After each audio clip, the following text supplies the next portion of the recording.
Thank you for the day, God. Thank you for the serenity to accept the things I couldn't change, the courage to change the things that I could, and the wisdom to know the difference. Thank you. Amen. Good afternoon, everybody. Welcome, all you mother cluckers. Let's make today a good day.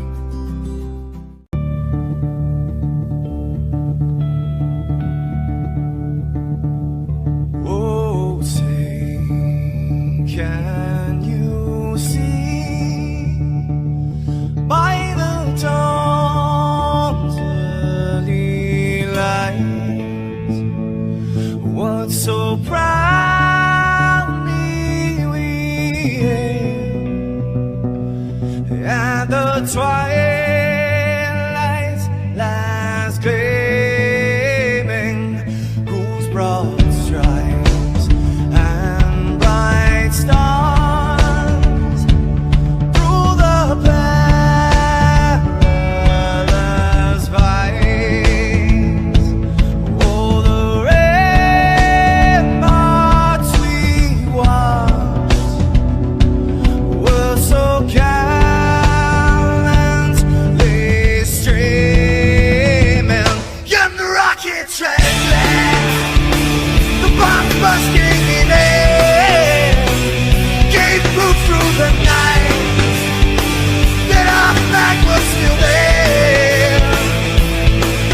Oh, say, does that star-spangled banner yet wave o'er the land under the fray, and the home of the brave?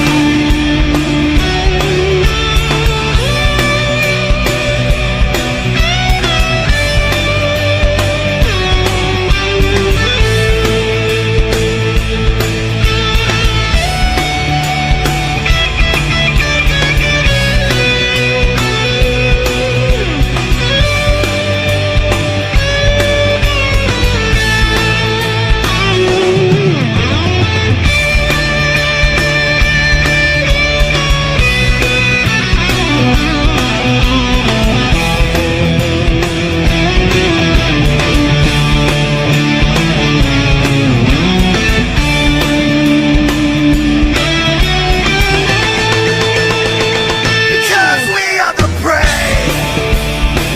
Yes, we are the brave. We'll fight you in the name of the brave. We are the US of A. For those unaware, that flag is still there. It's our future to save. This land of the brave, the US of A. Oh, say, does that star-spangled banner yet wave o'er the land of the free, and the home of the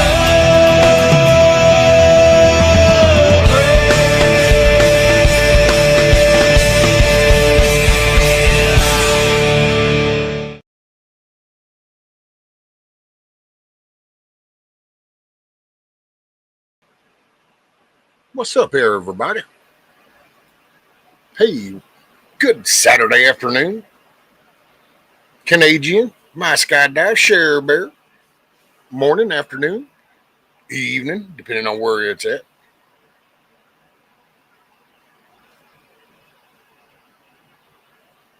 So far, a good morning, just waiting on that effing to go into effect. Hey, man, it's going to be what you make of it, no quarter. It's going to be what you make of it. Camo Carl, Wolverines. What's up, buddy?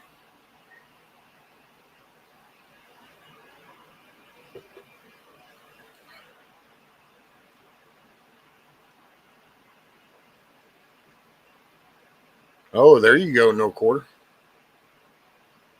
Shoot, man. See, then just think all the stuff throughout the day, but then at the end when you're done and you get to look and then you go, yeah, that's what's up. So see, then it makes it worth it.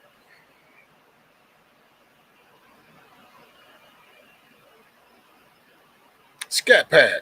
What's up, Scat Pack? Afternoon, morning. Finally got a notification. Yeah, this one I just kind of did on the fly. I came in from outside and I cooled off a little bit, and then I thought, well, I wonder what people are doing, so I thought I'd kill a little bit and see what everybody was doing. What's up, Eric? Savagely. The third thumbs up. Roger that. Let's see. I think I can post this.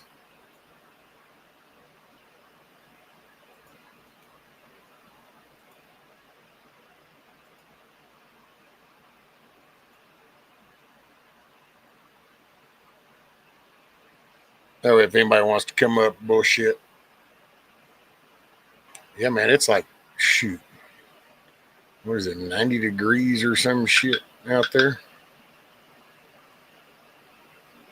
Yeah, it's like 90 feels 99.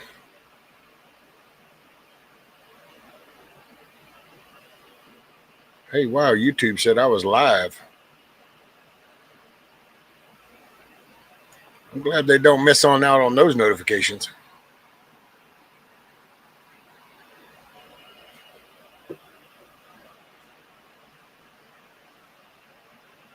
I have a feeling this is going to be one of those summers like we've had before, to where this is going to be the 115s, 117s, 110s. I think we're going to have some of those summers. I don't know.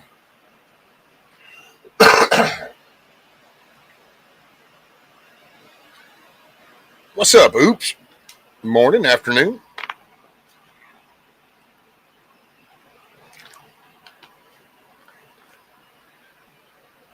It's hot.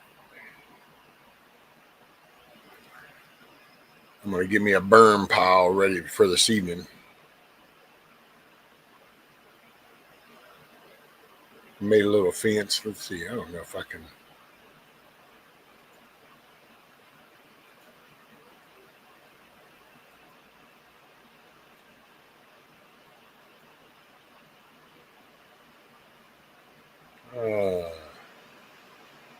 Well, let me just do this a little bit then. I was going to I've been making a burn pile with some boxes and stuff. And because of the way paper does, there. So I made me a little pin, and then I put some over the top because I don't like flying cardboard when you burn. So that's been my chore. What's up, Grumpy? The link's up above if you want to come up, Grumpy. Savage says, I got a boogie. I'm on my phone, hiding out. Need a minute, snack a little, getting ready to serve lunch at the old nursing home. Right on, Savage Lee. Hey, greet them with a smile. Maybe it'll make their day. You know what I'm saying? Just talking about that topic last night on Chad for a moment.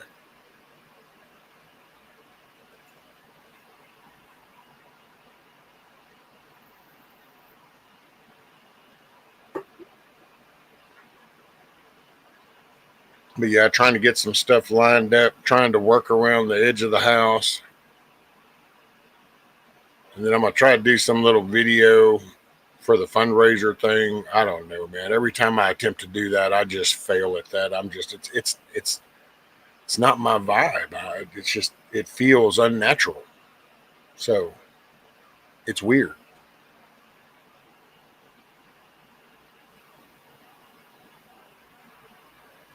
Savage says, oh, my rooster had another rooster. After some 30 chickens, a rooster. I'll be damned.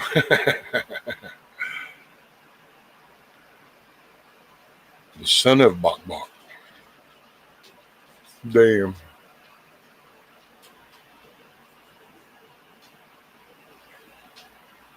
Go lay down, dude. Just go lay down and chill. Rudy all up in my grill.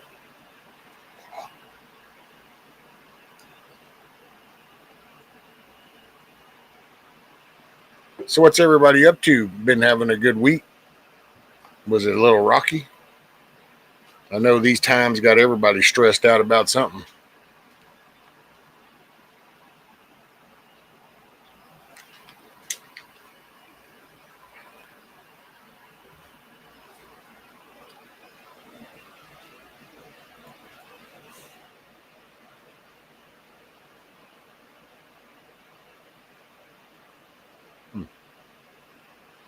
Have a burn pile twice the size of my truck that needs to be lit.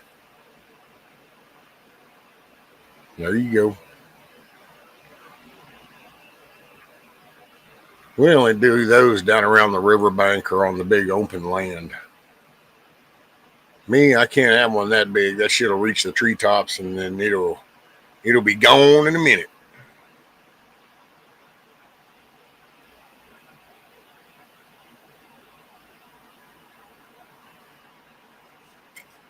Oh, what do we got? No quarter.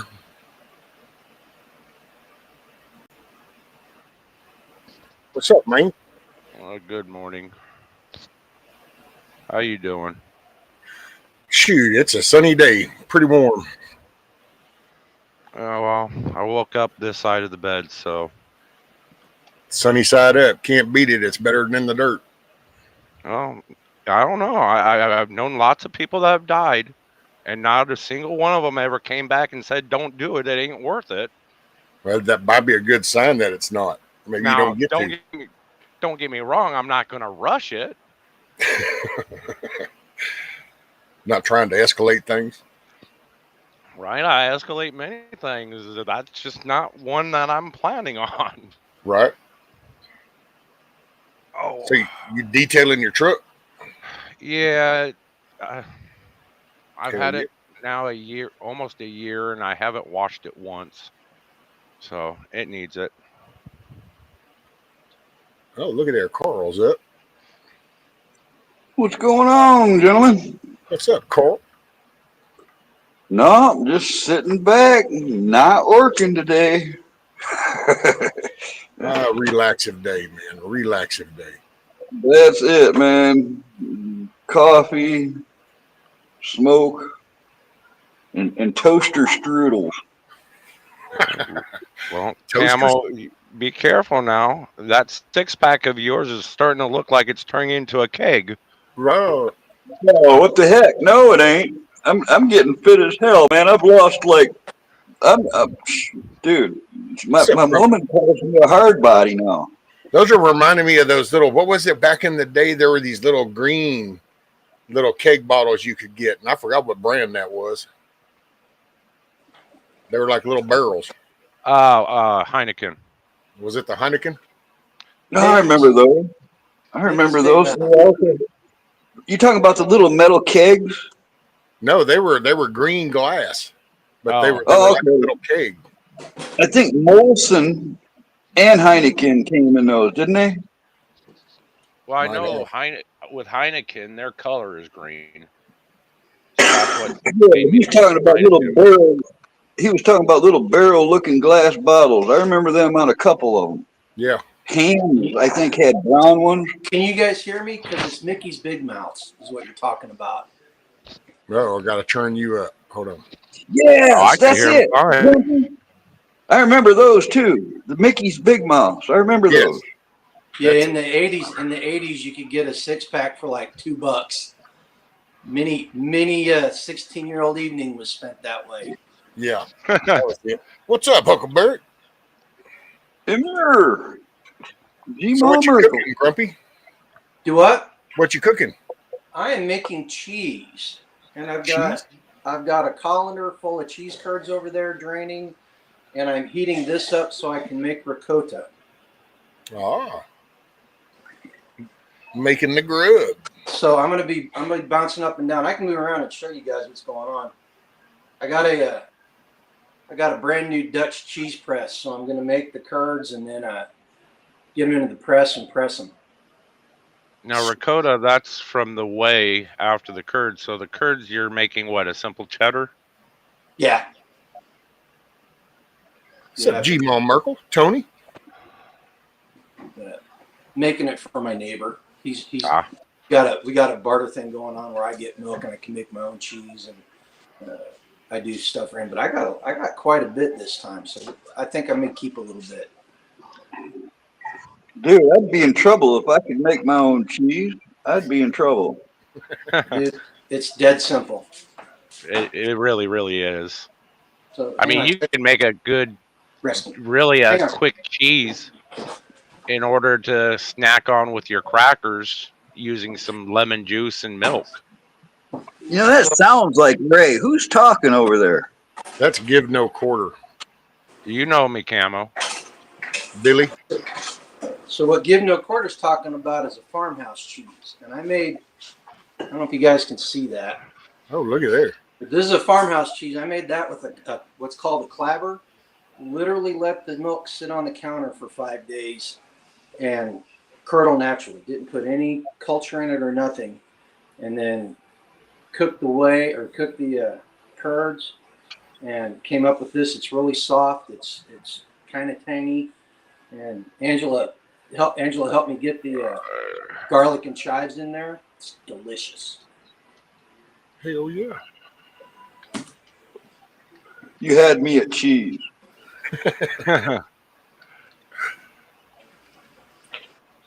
So what's going on, guys? I'm soaking up some AC, taking a break.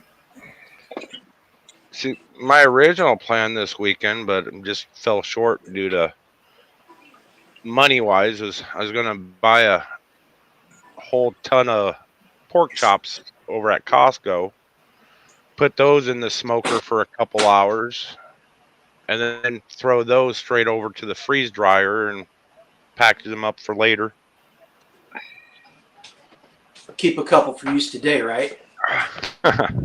Well, I'm need to start building up my food supply, and I haven't used that freeze dryer as much as I've wanted to for the $4,000 investment in it. You know, I don't have my ROI yet.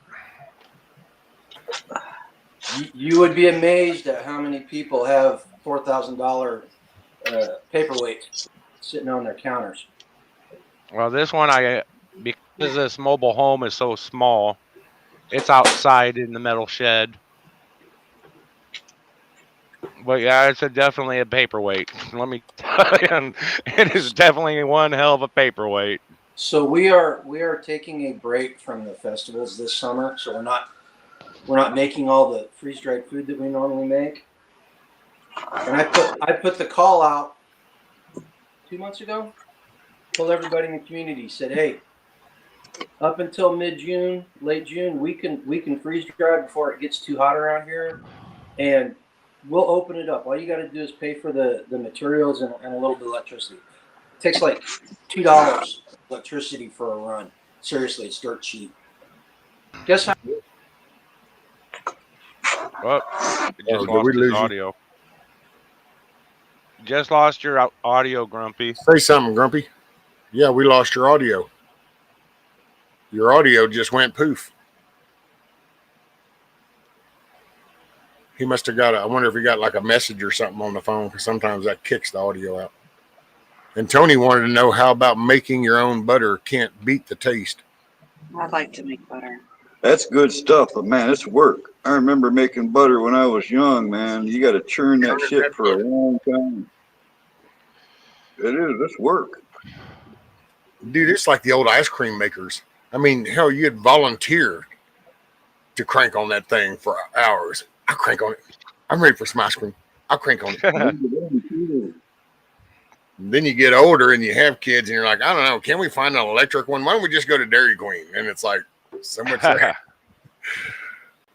There he is. I can hear you guys. Somebody messed around with the thing, and that when I'm on the tablet, it always seems to drop me out for some reason. Oh. But anyway, what I was saying is 0 people are taking advantage of it. What can you do? You can't help people be prepared. Yeah. Grumpy, when somebody calls me on this phone or something, it screws up my sound. I got to restart everything, man. All of a sudden, I can't hear the people on the panel or nothing.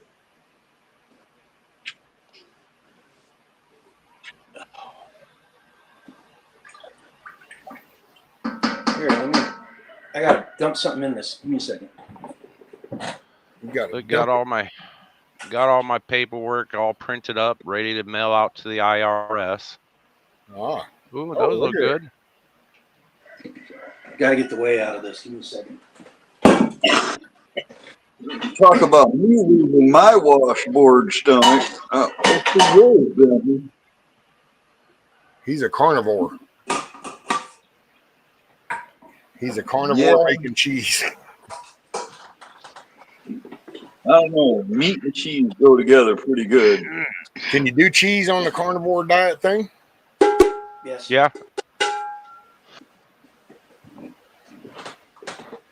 I don't know. I think my brain must be like reverse programmed so that the minute I hear a name to something, I immediately shy away from it. It's like Atkins diet. Oh, you put a name on it. Okay, never mind. It's I like, guarantee you, I have never had a diet in my life. I have never followed any diet. I want something salty, I get something salty. I want something sweet, I get something sweet. If I want some meat, I get some damn meat. That's how I work. That's my diet. the only diet I've ever known was the seafood diet. I see Yeah, food, I Eat know it and that. I eat it. Yeah, well, I was that way too up until my heart attack. No. well, yeah, that's, you kind of got to recognize. That's why I said, you can, man, I think so much of this crap that goes wrong with us is because of, we've changed our life and we put all this shit in our body and it wasn't designed for it. And if we would just eat the natural stuff that's here, Well, not just that, but it's also them putting in sugar into everything. oh, that's, yeah, I mean, you that go to shit's get a worse than heroin. hamburger at Burger King, that hamburger patty has sugar in it. McDonald's, every damn thing on that menu has sugar in it. And that right now, that's my biggest issue is, boy, I crave that sugar so bad. I want that sugar rush, and my diabetes says, screw you, buddy. You want to eat sugar? Let me show you what I'm going to do to you. You know what's weird, man, is you ever smell a bag of sugar? It don't smell as good as it tastes. That's weird. Well, okay. Here's something to think about, guys. It's not necessarily sugar.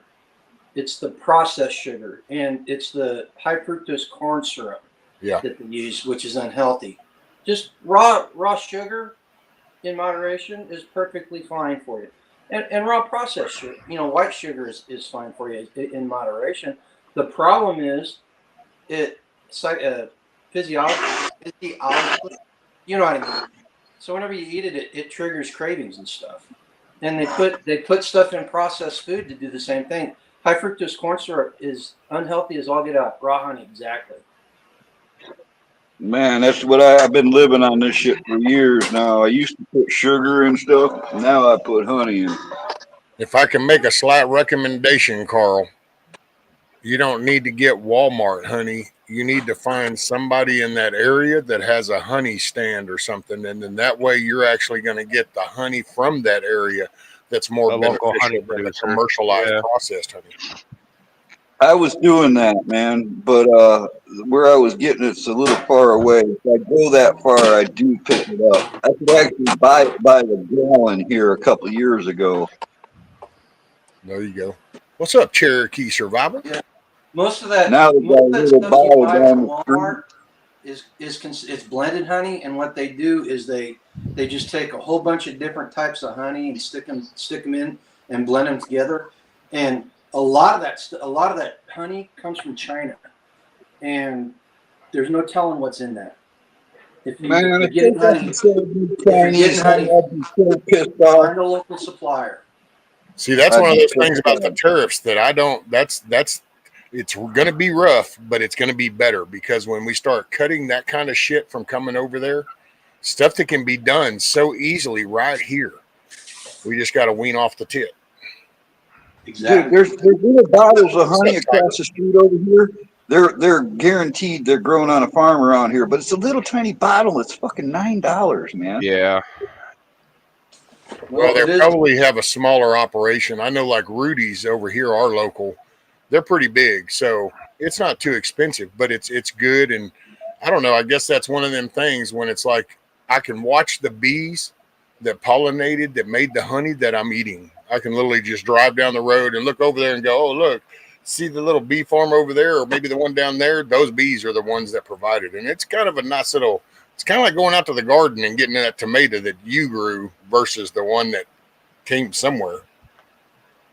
But like you mentioned with tariffs that are rescue, hopefully here shortly, Americans will smarten up.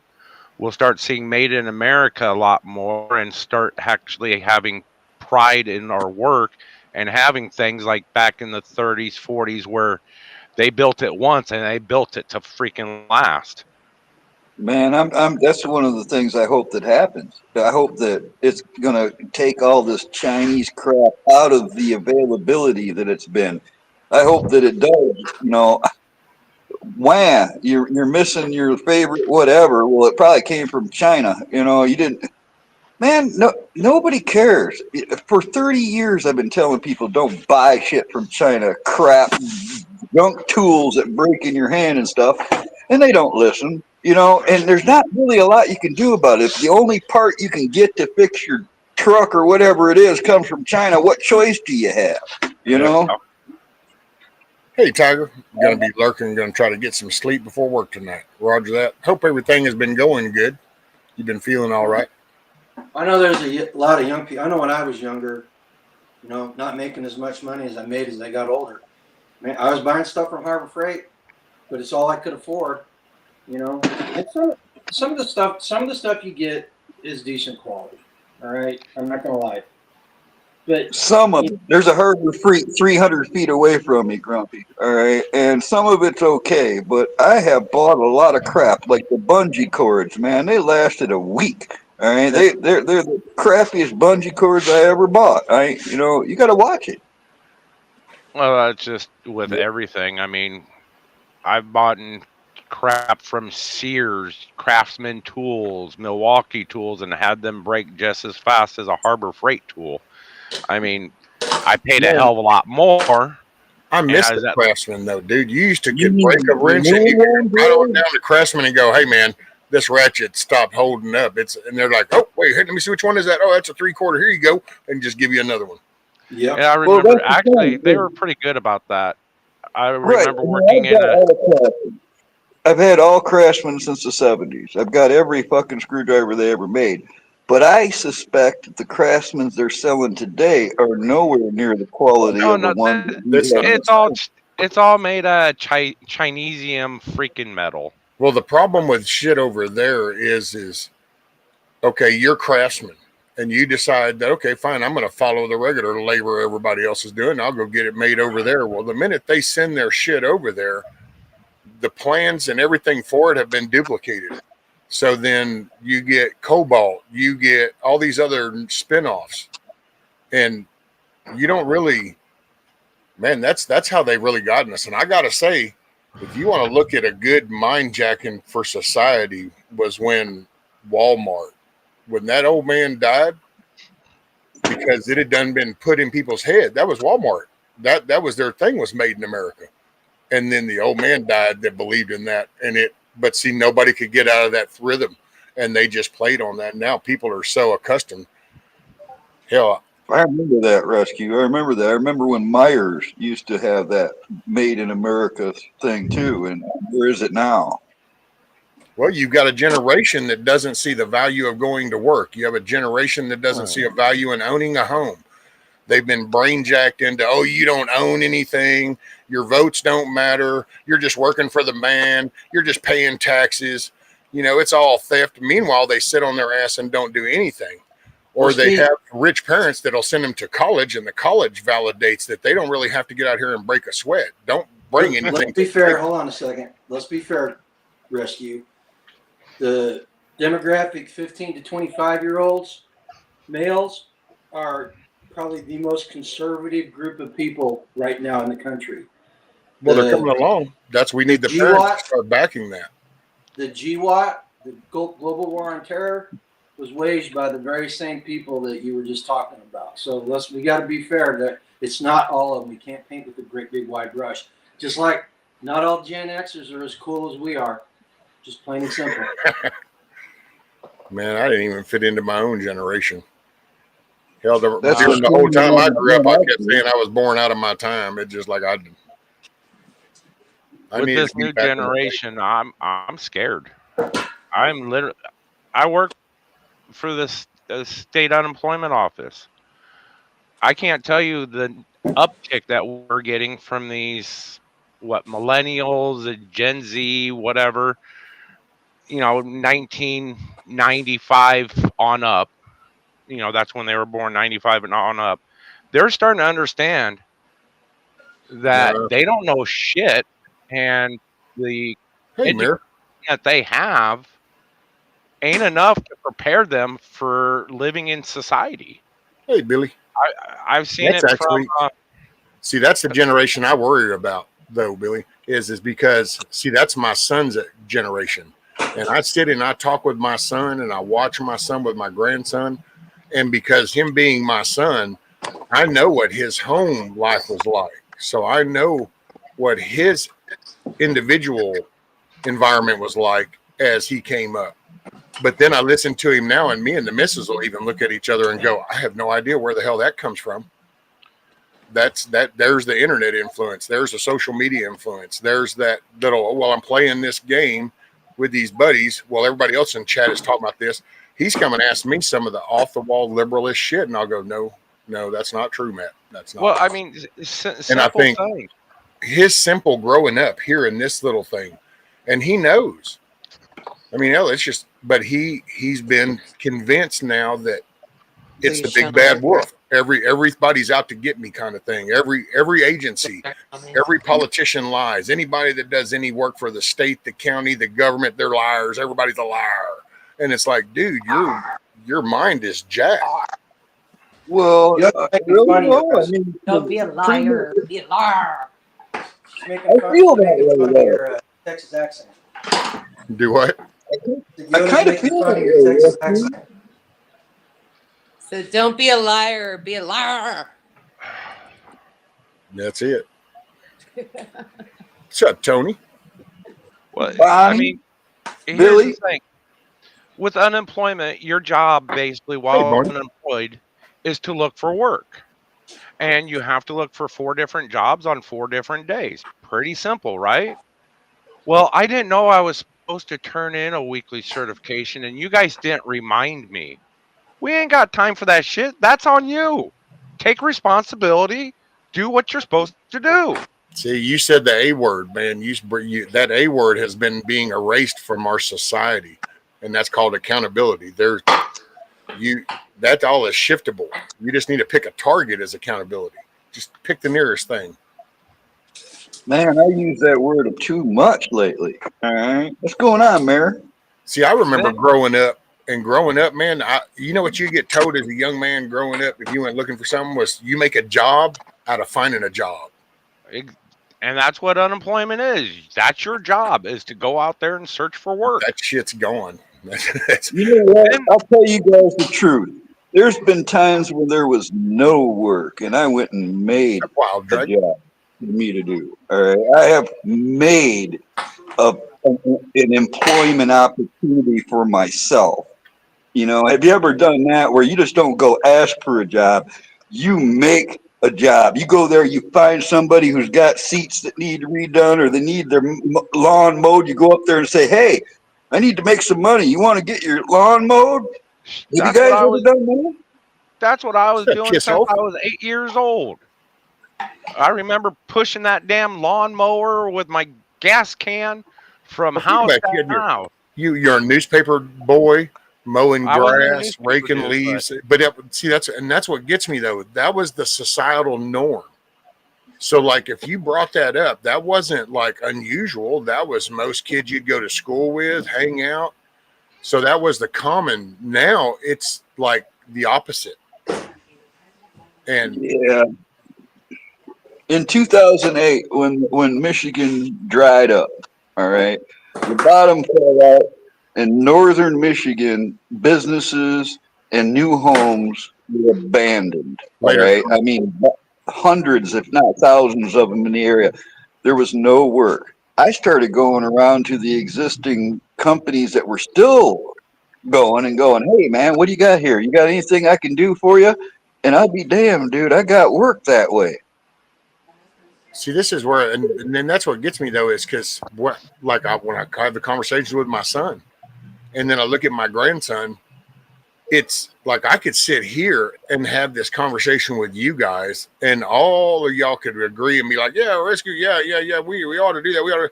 It's not going to affect anything around here. I mean, it's cool, so I'm not deflating that, but when you actually look at the work, because then I figure out, well, how do I connect to my son so I can get him to want to teach my grandson? Because these kids need examples. We can't just say things and make it so. You know, Well, you I can't didn't really listen to do this nobody. thought into reality thing. It just doesn't work that way. We got to You're put right, work, Rescue, and the because when same I was adults growing that up, drop the man, ball got to pick up the ball now.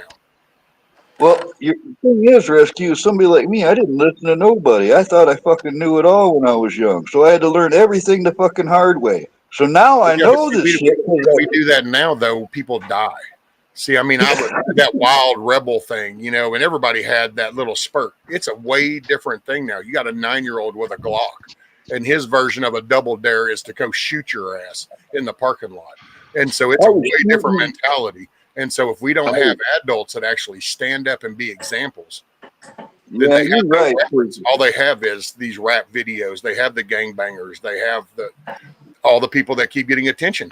Look at the attention the media puts on people that literally beat their wife with a restraining order, then had a deportation judge say, get the hell out. And all of a sudden he's a victim. It's this weird mindset. It just, I don't know where, and I don't know how you fix this, because unless the adults, and this is going to sound kind of crude, sorry, but unless the adults in the room decide to adult, how do you get the kids on board? What's up, Vaughn? Eric? Ladies, I'm going to say something. I don't want you guys to, I don't want anybody in chat to get upset at me. It's not adults, it's men.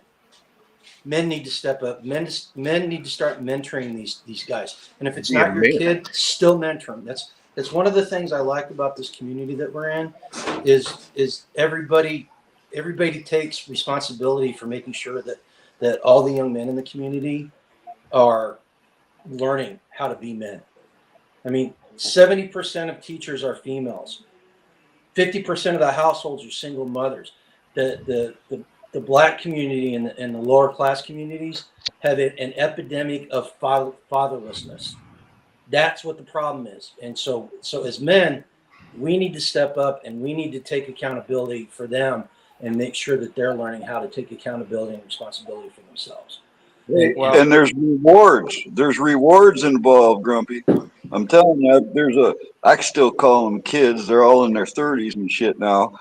But when they were kids, all right, I used to take them on nature walks and teach them about animals and plants and stuff like that, how to build shelters and shit. I'd be damned, man. About 8 of those kids would come out of the woodwork going, Carl, man, I remember that. I really appreciate that. You know? That's just rewarding. All right. It might not happen right away. You might not get no reward at all, but there's a chance of you getting rewarded for that shit in the future. Well, I'm not going to disagree entirely with Grumpy, but I'm going to say that, you know what? I'm sorry, but the women need to step up too.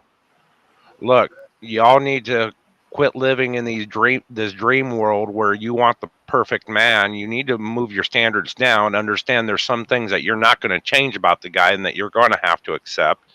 Second, with these single mothers, you got to understand you're going to have to be mother and father. You dance the dance, now you get to pay the piper.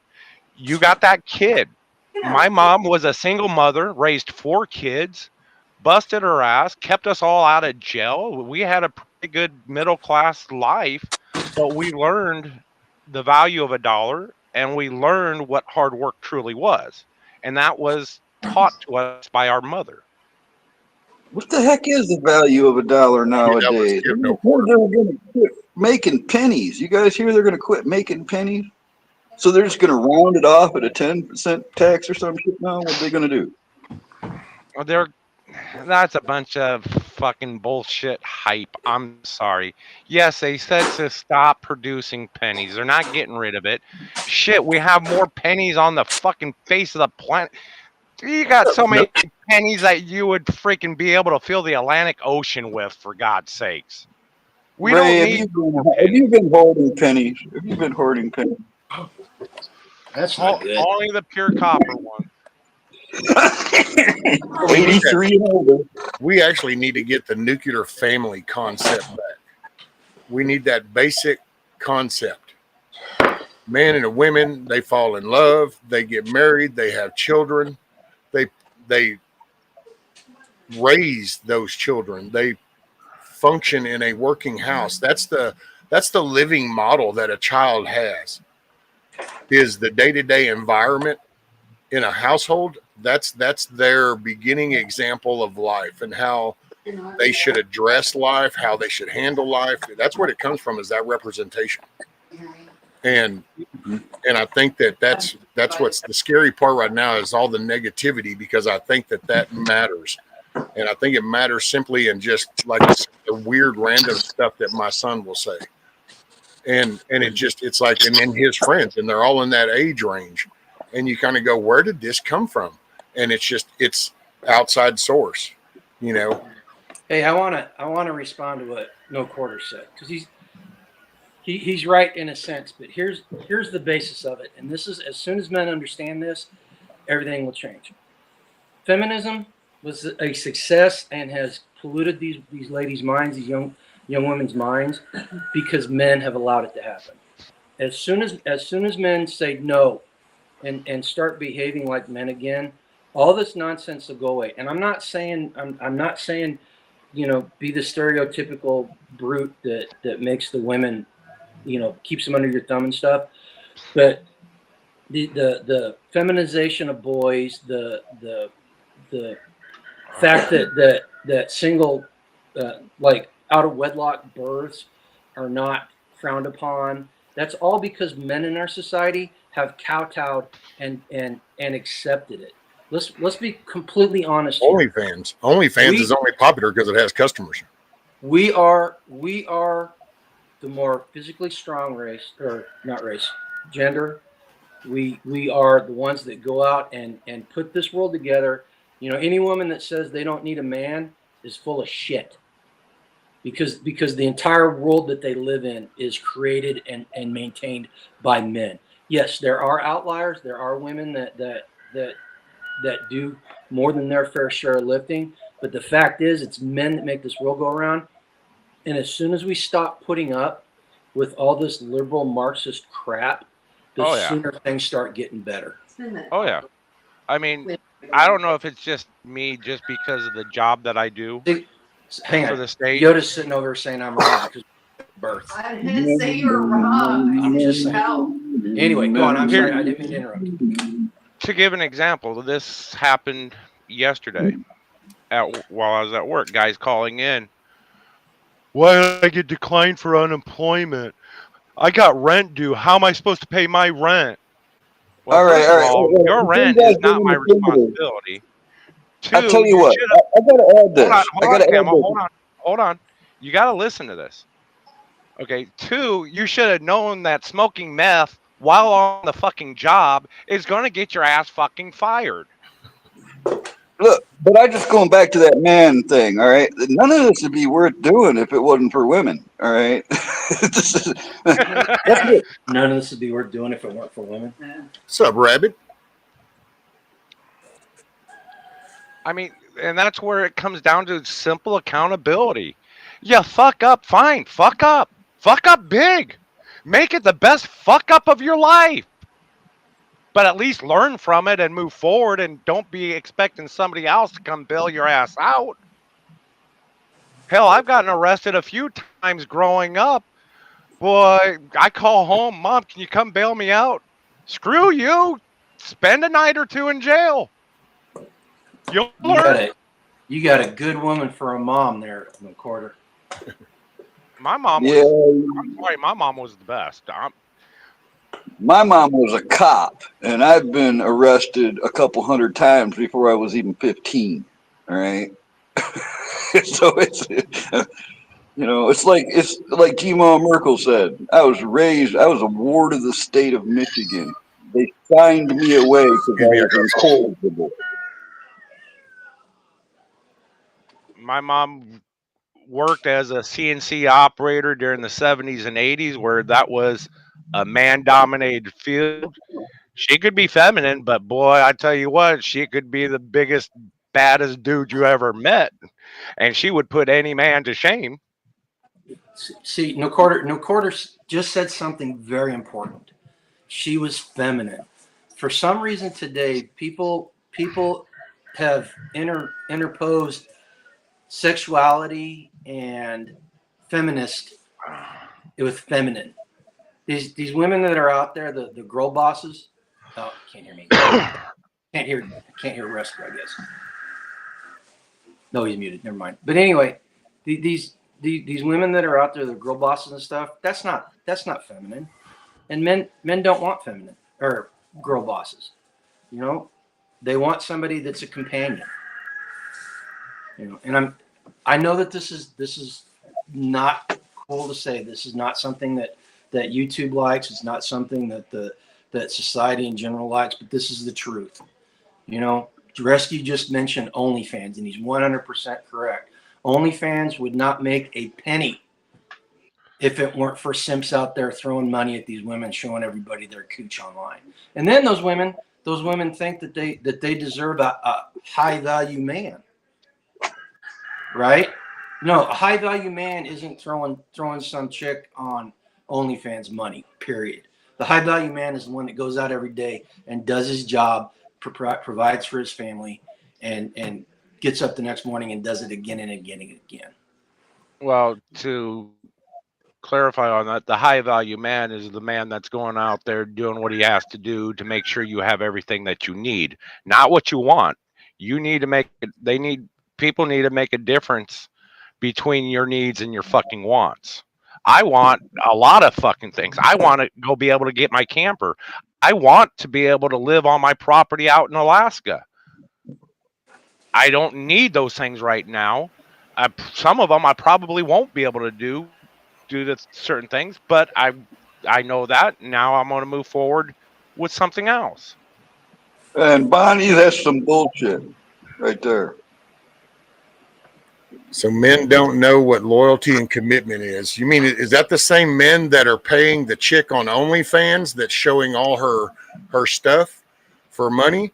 Because I don't think either one of them have any loyalty or commitment in them. But I don't see that as just the like Look, wait. 75 I'm to 80%. 75 to 80% of all divorces are started by women. So talk to me about loyalty. Talk to me about loyalty.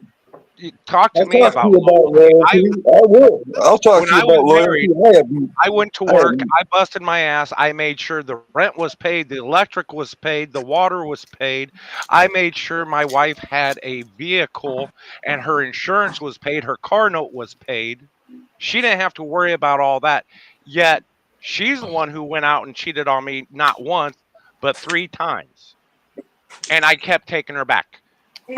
Talk to me about loyalty.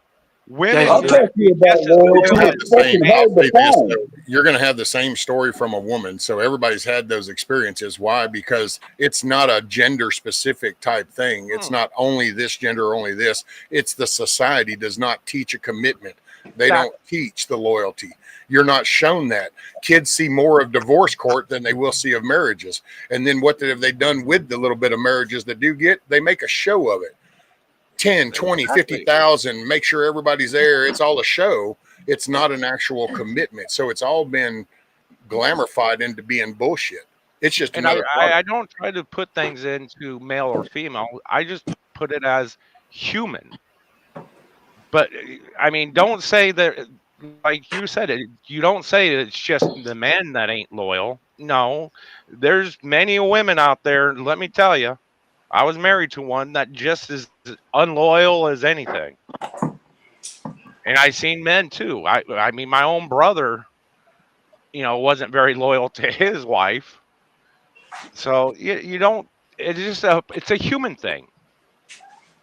Yeah, this isn't the stuff I'm saying is not to bash women.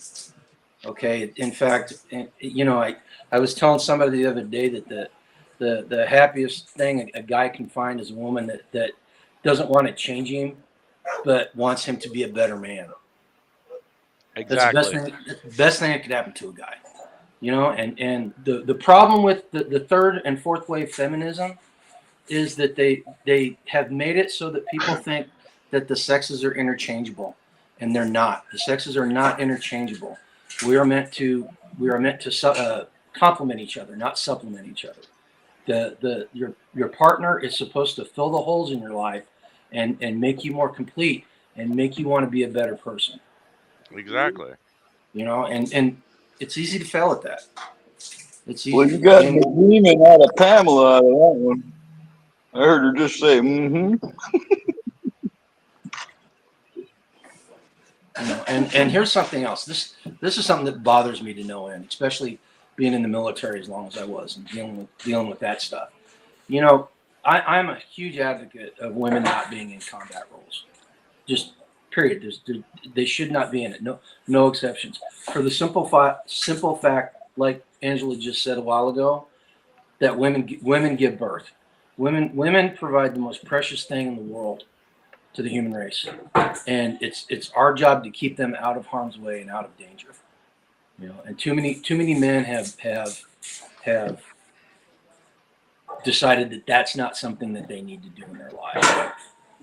I was just talking to Pamela last night, Grumpy. I'm telling you right now, women are badasses, all right?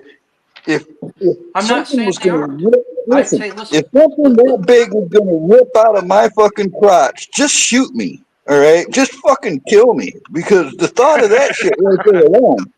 Camo, two of the best officers I knew in the Marine Corps. Actually, one of them was an Army officer, but she was a former enlisted Marine, and the other one was a lieutenant that I had in Okinawa. Those are two of the best officers. Two of the best officers I ever served under. But the thing is, the lieutenant in Okinawa, she knew that her charges, the Marines underneath her, were more violent, more. She understood that, and she did it, and she used our aggression and everything to her favor, if that makes any sense. Yeah. If that makes sense. And the other one, she was enlisted in the Marine Corps, and she joined the Missouri National Guard, and she was a fantastic officer, and she got mad at me because I said this. I said that women did not belong in combat, and she thought that was just wrong. And then I explained it to her, and she was in the mindset she wasn't going to change her mind, but she admitted that I was 100% right. So I don't know. Not all women are the same, Grumpy. My mom, for instance, she was born just before the Great Depression, just north of Amarillo. Born and raised in the middle of the Dust Bowl. She never even saw ice cream until she was like 16 years old or something. Anyways, she was a cop, and she liked to shoot. All right, she had more guns than anybody I've known, pistols especially. She collected pistols and shit. And my dad died in the 60s, and she raised me, as best she could. I got to give her credit because I was a hellion. You see that shit, born and raised hell? That was, I believed that shit when I was 12. Anyways, she was a badass, dude. And she was very independent. She didn't want nobody's fucking help. Uh, she thrived on her own, all right, throughout her life. But she was tough. Here's the deal. She was, Here's the deal. Here's my response to that. Hey, Miss Tammy. Yes, you are 100%. There are badass women out there. As a general rule, that they are outliers, and there's the problem with our country today, where the left takes these outliers and makes them the norm, makes them the example of the way the country is. They're all upset anytime you get in a transgender discussion, they start talking about hermaphrodites. Now, transgenders, like true transgenders, are only about 1.8% of the population, somewhere around there.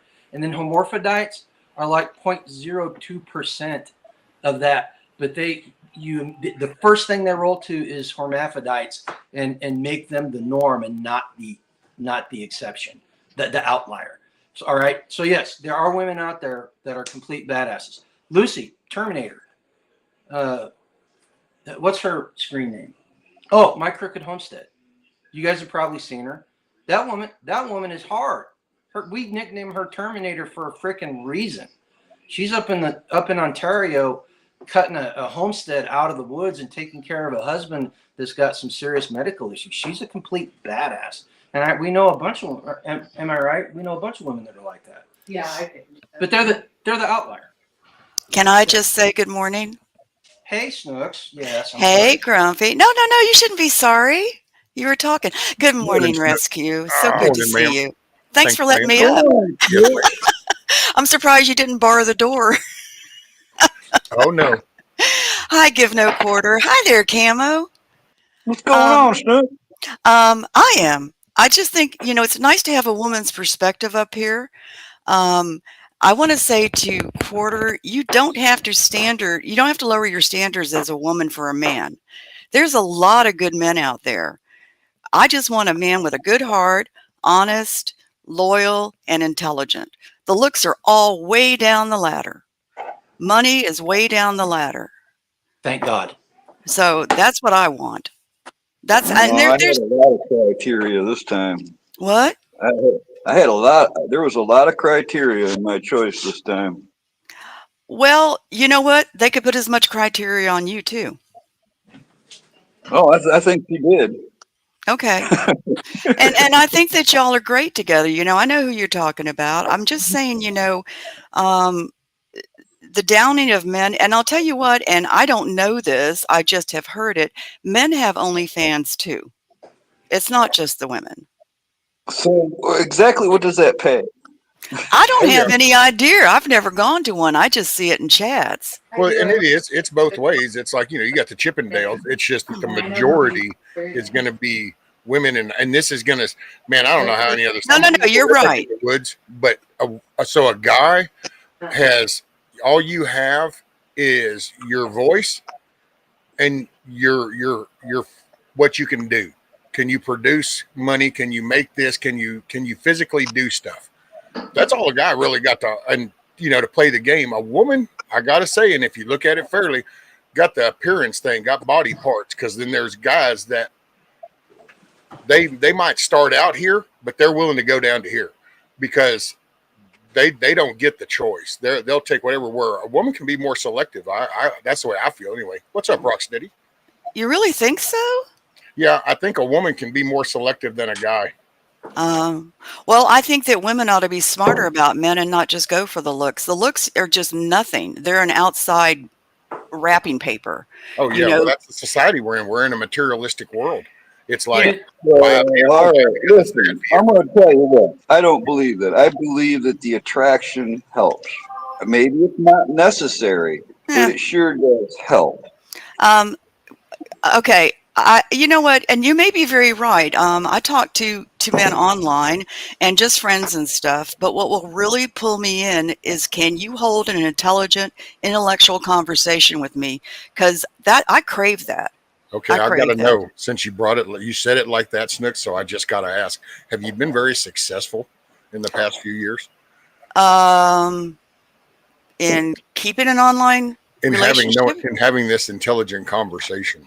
Oh, yes. Oh, yes. Really? Okay. I'm going to have to follow you more. No, I do a Discord voice chat for a guy that I mod for, sometimes at nights when I'm not modding. And, we have another woman who come in and some men, and we have very intelligent conversations, or I wouldn't be in there. I don't do cocktail talk and window shopping talk. I want to get to the meat of things, the depth.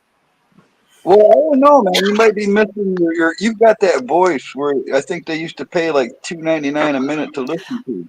Don't tell me that. No, please don't do that. So But give me an yeah, example of like no what are you talking kidding. about?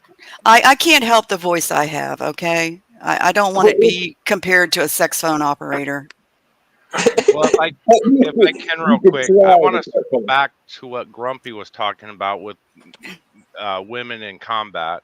I had to take the dog out. He was about to yak everywhere.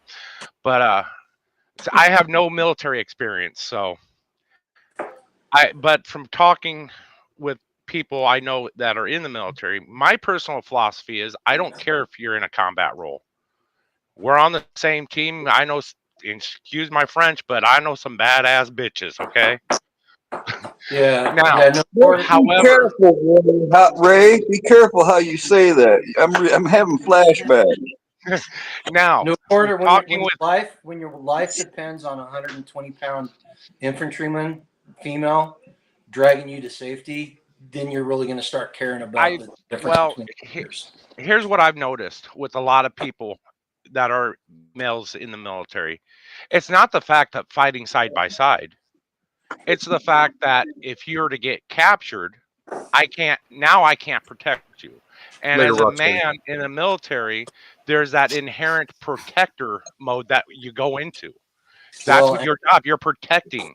And now you can't protect this person because they've been captured. If it was another guy that got captured, okay, we're going to try to help him, but we're not worried as much about what could happen to that person because he's a male, as opposed to what's going to happen to her because she's a female in the enemy hands. see now you Can I fall in ask a quick trap. little side question, have Billy? Because I can't remember.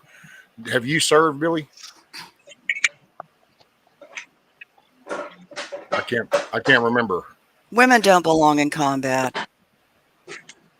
Here's something you fall in trap to one of the biggest mistakes next to not getting involved in a land war in Asia is that men are protectors. But that protection doesn't start whenever you're captured. That protection starts whenever you go into combat. And it's been proven time and time again that if there's women in combat roles, the dudes will take unnecessary risk to protect them. You're absolutely Right? right. I believe that. It's human nature. You can't, they can argue Well, we're against supposed to be the everything in the protector. world, but they ignore human nature. This is why communism will never work. Communism will never work because it depends on people being altruistic and somebody not wanting more than the other person. So communism and Marxism will never work unless it's done at the point of a gun. It's an idea so good that it has to be mandatory. You can take 3, 4 buddies. They could hang out and get along for years. You put one woman in that equation, and it's going to create some drama. And no quarter. You got to remember. I said I didn't say anything about the military. I said combat roles. I think, like I said, some of the best Marines I knew were females. Seriously, they could outrun me. None of them could outhunt me. But so it's a matter of putting them where they're best served, where they serve the best. Absolutely. And I had a long argument about this in a Discord because I thought it was very sexist. And then I really started thinking about it. It's not. Men are natural protectors, most of them. Men also have wives who, some men are like wussies and the women end up standing up for them. No, I'm telling you, I was No, married to one. I'm laughing because I agree with you. No, I Me, was married. I was I married find to it one. funny. I was the one who ended up punching a dude out who was mouthing off at the ex, and he never protected me with What's up, his Wayne? family or anything else. And so that was part of the downfall of the marriage. But anyway, getting back to them, I think I want a man who is protective, and I respect You that. already got a game plan. Me and Pamela already got it already worked out like a kata. All right. She knows if I ever get into some issue with something, she knows right where to stand, what to expect. We planned this shit. Now, see, I have this real big issue because I may be petite and feminine, but I'm a bad arse. And if my man's getting in a fight, I'm probably going to step into it and start whooping too. No, she's not allowed to do that. Law She's not enforcement allowed right to there. do that. You know what? Don't tell me I'm not allowed to do something. I'm going to do what I No, want. man, that's gonna fuck us both up. All right, Well, that'll fuck you both up. but, You don't do that.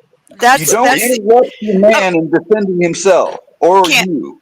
I understand that, Camo, and if a You know, man's defending me, I'm not going to step in.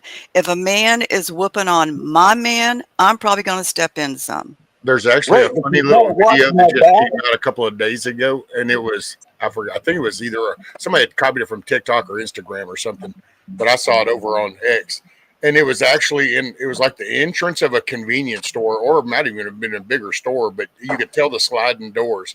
Well, these two guys go to square off, and they're getting into it. Well, the women start getting into it. And then all of a sudden, the guys looked at each other and they realized that the two women are the ones that started the shit to begin with. And so then they're like, oh, so they just pull their women off each other and they're like, yeah, well, okay, yeah. And then they just walk their own ways. And I thought, wow. And then when this just came up, and as y'all were talking, I'm like, I just got you watching this video. That was so wild. Let me just say this, and this is just an example, and maybe I was stupid to do this. There was two guys, and they were in a fight. One guy pulled a knife, and I may have been very high. But anyway, I stepped Never. in between it to try and stop the fight. I ended up getting a little bit scar on my arm from the edge, the tip of the knife. They stopped the fight because they got concerned about me. So did I stop a death? Maybe. Did I get a little bit of a wound? Who cares? You just got lucky. I got lucky then. But I think what you and your girlfriend have worked out is what you need to do, Camo. And I would probably go along with my man with what he said. So, Well, it means a lot to me to have somebody have my back. All right, yeah. where that trust comes in. If you can trust, 'cause she could be deadly. All right, that she's well trained. She knows a lot of shit. She shoots well. She's armed. She could be deadly. All right, and I know that. But it's like it's reassuring to me now, all right, because I've been on my own for a long time, and I've never, even in past relationships, I've never had that amount of trust where I know somebody absolutely has my back and we got a fucking plan. You know what I mean? No, and I get you and I respect that. My instinct is I'm a very protective person. So my instinct is to protect everybody. But there are moments where, if you are a couple, you have to have that compromise and you have to have that agreement. So I get what you're saying. Well, and Well, also our the number one situation too, rule because from it the depends very on the beginning. environment. I mean, you don't want to put. I know with the misses, we've had those conversations in certain environments, and it's like, look, all I can tell you is if it starts to get off, you need to get into that car, and then anything that starts that way, drive. But then that's because the numbers, and you kind of have to assess the situation on what it could turn. I'm bad about that though. I forethink a lot of things as we go places, and I'm kind of just situation awareness. Yep, we've discussed all that, believe it or not. I mean, situational awareness is something I'm very good at. It's not just knowing what's going on around you, but it's reading individuals. You What, know, Huckleberry?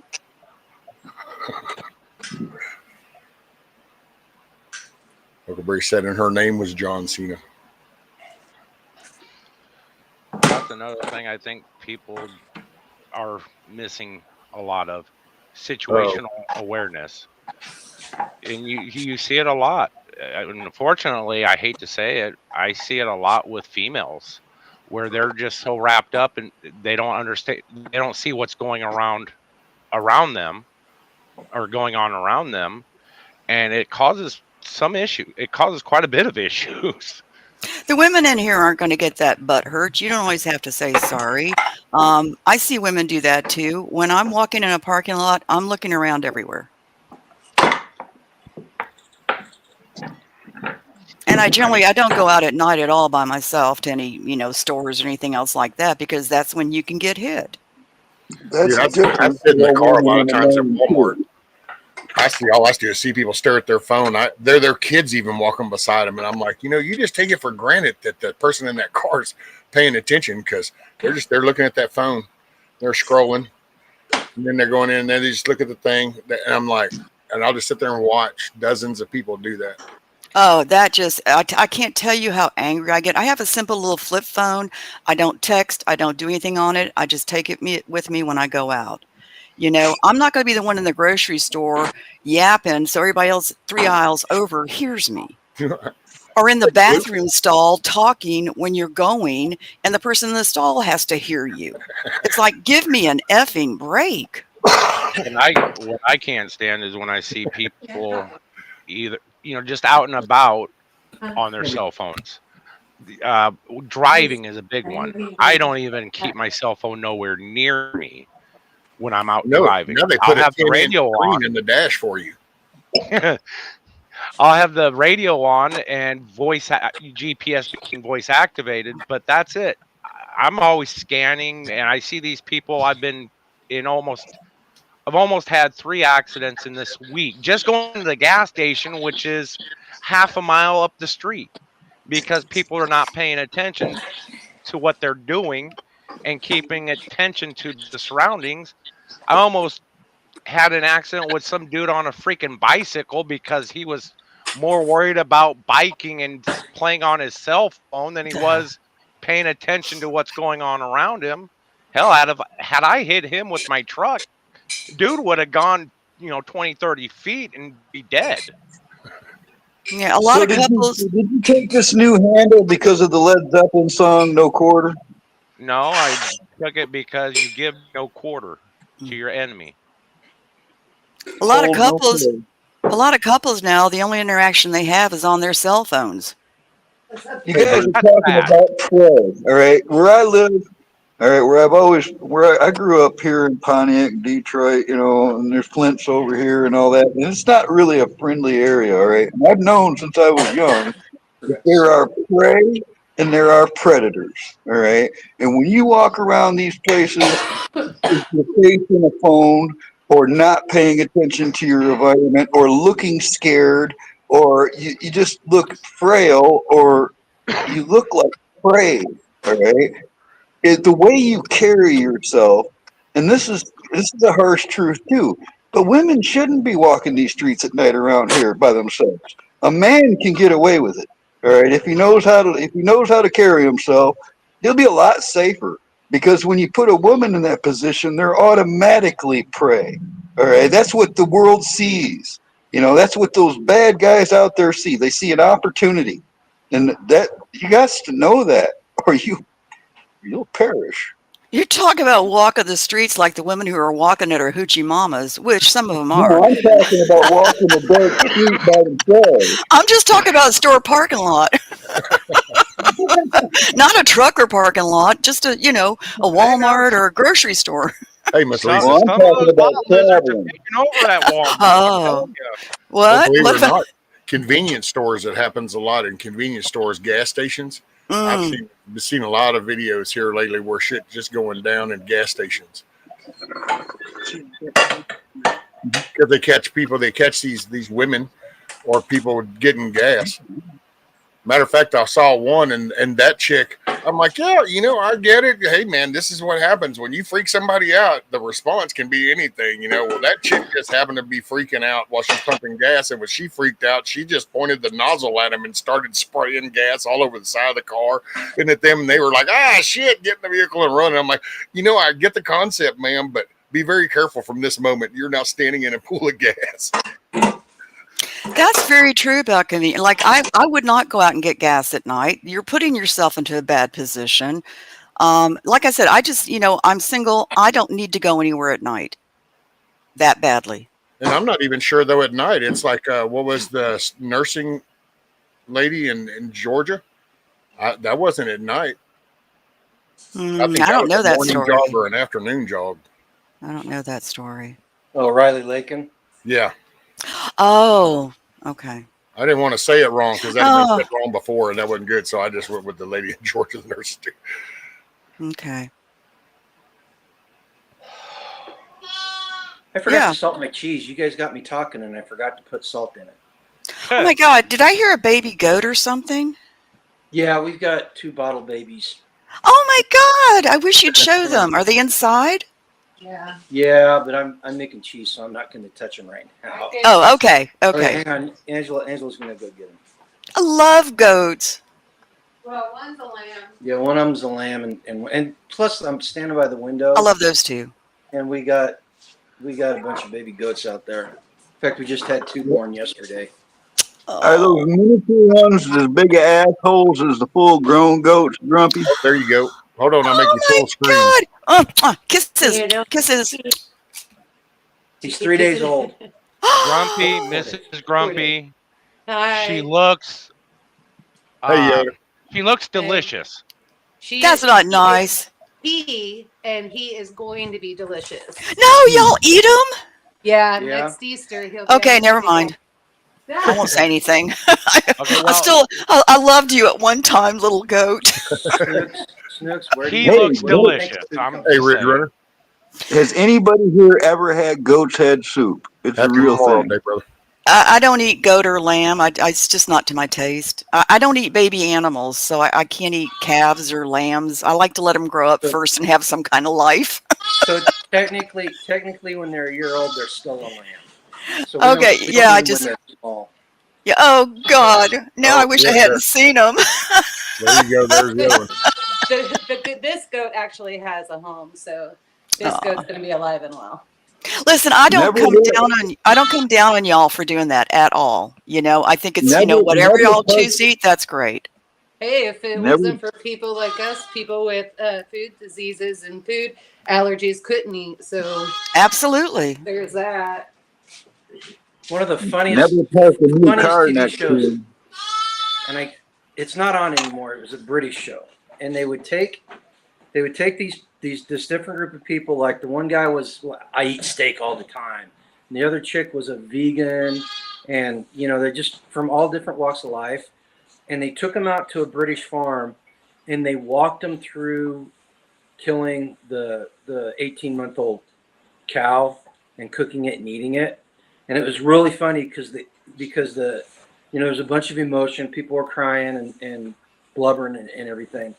But at the end of the day, the guy that was like, "Oh, all I do is eat steak," he said he was never eating another steak in his life because he saw the process.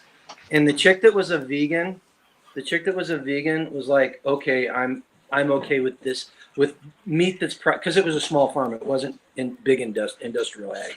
It was a small farm. She's okay. This is humane. I can live with this. This is okay. I understand that it's part of the process now." So it was a fascinating show, and just watching the way people reacted was phenomenal. Dang. Mr. Steak Eater all this time, and all of a sudden it's like, oh my God, I'll just never have another one. It's like, where did you think they came from? Like, do you think The they just walk supermarket. by and we like cut a slab off and they go and they grow another one or something? I mean, You My really steak- want to get traumatized? You should see the way sausage is actually made, like old school sausage. In fact, the next time I make casings, I will film it so people can see exactly what making sausage is. now do you use the real intestine lining? Yes. Hey, reach in there, the bottom in the Hey. meat drawer. Hang Oh, on, never let me mind. get She's my eating. stuff. She's eating. My steaks are at Publix. They're already wrapped up. I don't eat steak that often. I eat a Snooks. lot of chicken. Snook steaks are grown in styrofoam and plastic wrap. Right. Well, they're very conveniently packaged. I don't have to go pick the cow to have it butchered. But I think it's great when people do that because you save so much money. Well, I stood on the cattle guard and actually took a pickaxe and done it. So when I was raising my quail, I ate quail all the time. I would eat quail. I've never had it, but I would eat it. I can't find Well, it. for a long time I was raising them, and hell, they quick. Within about 6 to 8 weeks, they're ready for butcher. Okay, I just can't kill an animal. I like to have all that done for me and have it processed and packaged. Like, I can't go fishing. Well, I don't like to go fishing, but I can't stand to have a hook in a fish. I don't know. I'm very tender about things. Well, it's one thing, putting hunting a deer or shooting a cow or something. That's Mhm. one thing, but when you got to put a pet down, that's the word. No, no, and I get all that, and like I said, I'm not a vegan or anything. I'm a meat eater. I have no issue with that. I know that deer need to be shot and culled out of the herd. I don't care for venison, but um, yeah, Skip. I'm not a hunter or fisherman, but I'll tell you what, for survival, I would eat fried crickets and fried worms and bugs. I would do it. So okay, let me ask you this. So if there was a rabbit right there, and you're like in the shit situation, so that's it. You got to have something to eat. So there's a rabbit right there. You have a pocket knife, and then there's a log with worms under it right over there. Are you fixing to have grilled rabbit, or are you going to roll the log and suck down some worms?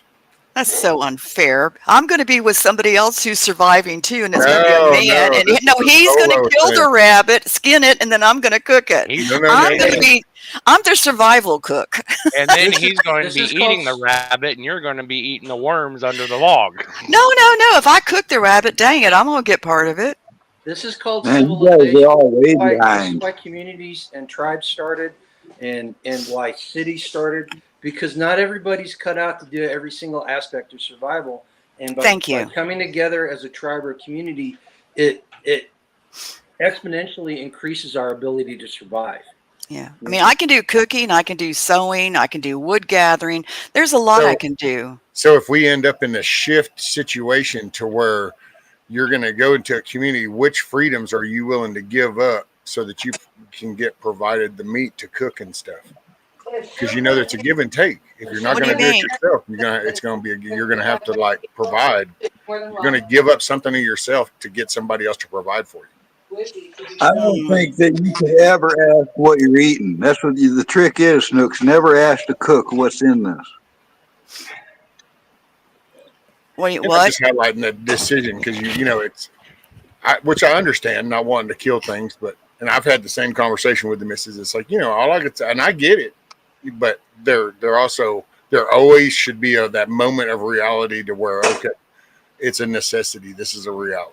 You just I don't know until I'm faced with it. I'll this is put it true. that way. If I'm Well, faced with it, then yes, I might have to. It's like, can I don't have any pews, and so could I actually shoot somebody if I did have one? I don't know until I'm in the situation. hey, rescue. Let's reframe your question. Let's reframe your question a little bit. Instead of using the term freedom, let's use the term liberty. Okay, because they're two separate things. And my whole take on your question at that point is if you're joining a community that's asking you to get rid of let your liberty go, then you're in the wrong community. Plain and simple. And for anybody out there that hasn't watched your channel, doesn't understand what I'm saying or why I'm saying it. So here's the deal. Freedom and liberty are two separate things. Freedom is man's ability to do whatever he wants. All right. There's been a whole bunch of bad stuff throughout history that has happened because men have had the freedom to do whatever they wanted. Liberty, on the other hand, and this is you see this all throughout the foundational writings of the country, the Constitution, the founding fathers. Liberty, on the other hand, is freedom tempered by morals and ethics. All right, we don't do something simply because we have the freedom to do it. We do something or we don't do something because it's either morally and ethically correct or it's morally and ethically wrong. And anybody out there, and I know anybody, there's one person out there. Where do we get those morals and ethics from, Grumpy? That's the question. That's the question. And this is going to piss a lot of people off. Not necessarily here, but if you have this conversation out in the population at large, whether you like it or not, the United States is based on Christian morals and ethics, having been developed through Western society and Western civilization. Our culture, when the country started and up until about 40 or 50 years ago, was strictly based on Christian morals and ethics. All right. Here's the thing: Christian morals and ethics, when they're applied properly, are universal truths. Period. They are universal truth. and they work just as well for the believer as the non-believer. All right. That's what's wrong with our country is we've gotten away from our roots. We have slid away. Actually, I'm not going to. I take that back. We haven't slid away. We've been forced away by humanists, Marxists, and all kinds of people that don't believe in personal liberty or personal sovereignty. All right, and that's what this is about. And to get to your question, here I'll ask Snooks this question. All right, Snooks, if you the end of the world has come, and you get into a community and they say, hey, you got to give your right to say whatever you want away. Hey, give us your gun. If you want to be in this community, you can't have a gun. Would you willingly go into that community? Nope. Not at all. And I think You a don't lot have of to people think feel the about same that. way. Well, not being trained, not knowing anything about them, I have to say I don't know. But I will say this, my morals and ethics come from God. Okay. Yeah, but we were Snooks, talking let about the me country, rephrase. where we got as a country, we were founded off of moral and ethics. And where did that foundation come from? Snooks, let me ask you this. Okay. What out of all the liberties that you have, Same based answer. based on your morals and ethics, which one is the most important to you? Oh, God. Freedom of speech. Okay, you're coming into my community. You're new here. You didn't help build this. You don't get a say. You don't get a single say into what we do here, and you have to go. You have to keep your mouth shut, and you have to do exactly what we say. How well would that sit with you? Well, if I'm willing to be in your community and I'm willing to help out and we're all going to be helping each other, then I guess I'd have to defer. See, I So wait a minute. see that's problematic. Okay, you're putting me in positions, and I don't mind this at all, where I'm not in a community. I'm actually very introverted, very isolated, and a loner. So the community belief, I can't wrap my head around it because I'm not in one. So this is a live action without rule of law card What's up, fish sticks? issue or session. Rescue. I just created a without rule of law session for you without using Created a what? without rule of law. There's a card game that we do. Mm-hmm. It poses moral and ethical questions, and I gave Rescue a deck, and we were doing it on Saturday mornings. But KP Heathen, what's up, buddy? this is the type of stuff that they talk about. Well, I think it's interesting. Like I said, I'm not in a community. And so learning about it is interesting. I have no idea what I would do if I had to survive. If I want to be really honest about it, I'm not a survivalist. Well, see, that's an honest answer. That's a good answer. Yeah, I'm just not.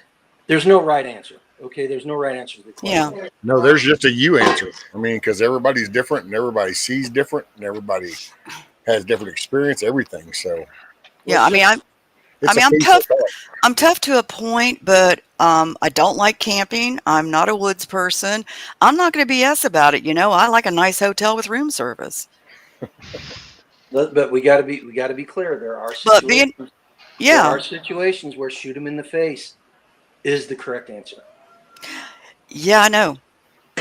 Like I said, faced with it, I don't know. At this point, my biggest weapon is a nice machete. Well, and hunger and fear will make people do stuff that they normally would not do. Oh, that's true. That's very true. Well, and this is why I come in rescues, and I'm not able to come in here enough because I'm always busy or something, is to learn. And I have a lot of respect for you, Rescue, and what you have to say. I always have. Hey, man, I will never tell nobody what they need to do. All I can tell you is give you suggestions of about 1 million things not to do because they didn't work for me. So, and that's what I come in to learn. And I learn with camo. So it's good. You have to keep it open. This is the only community I'm part of right here on YouTube.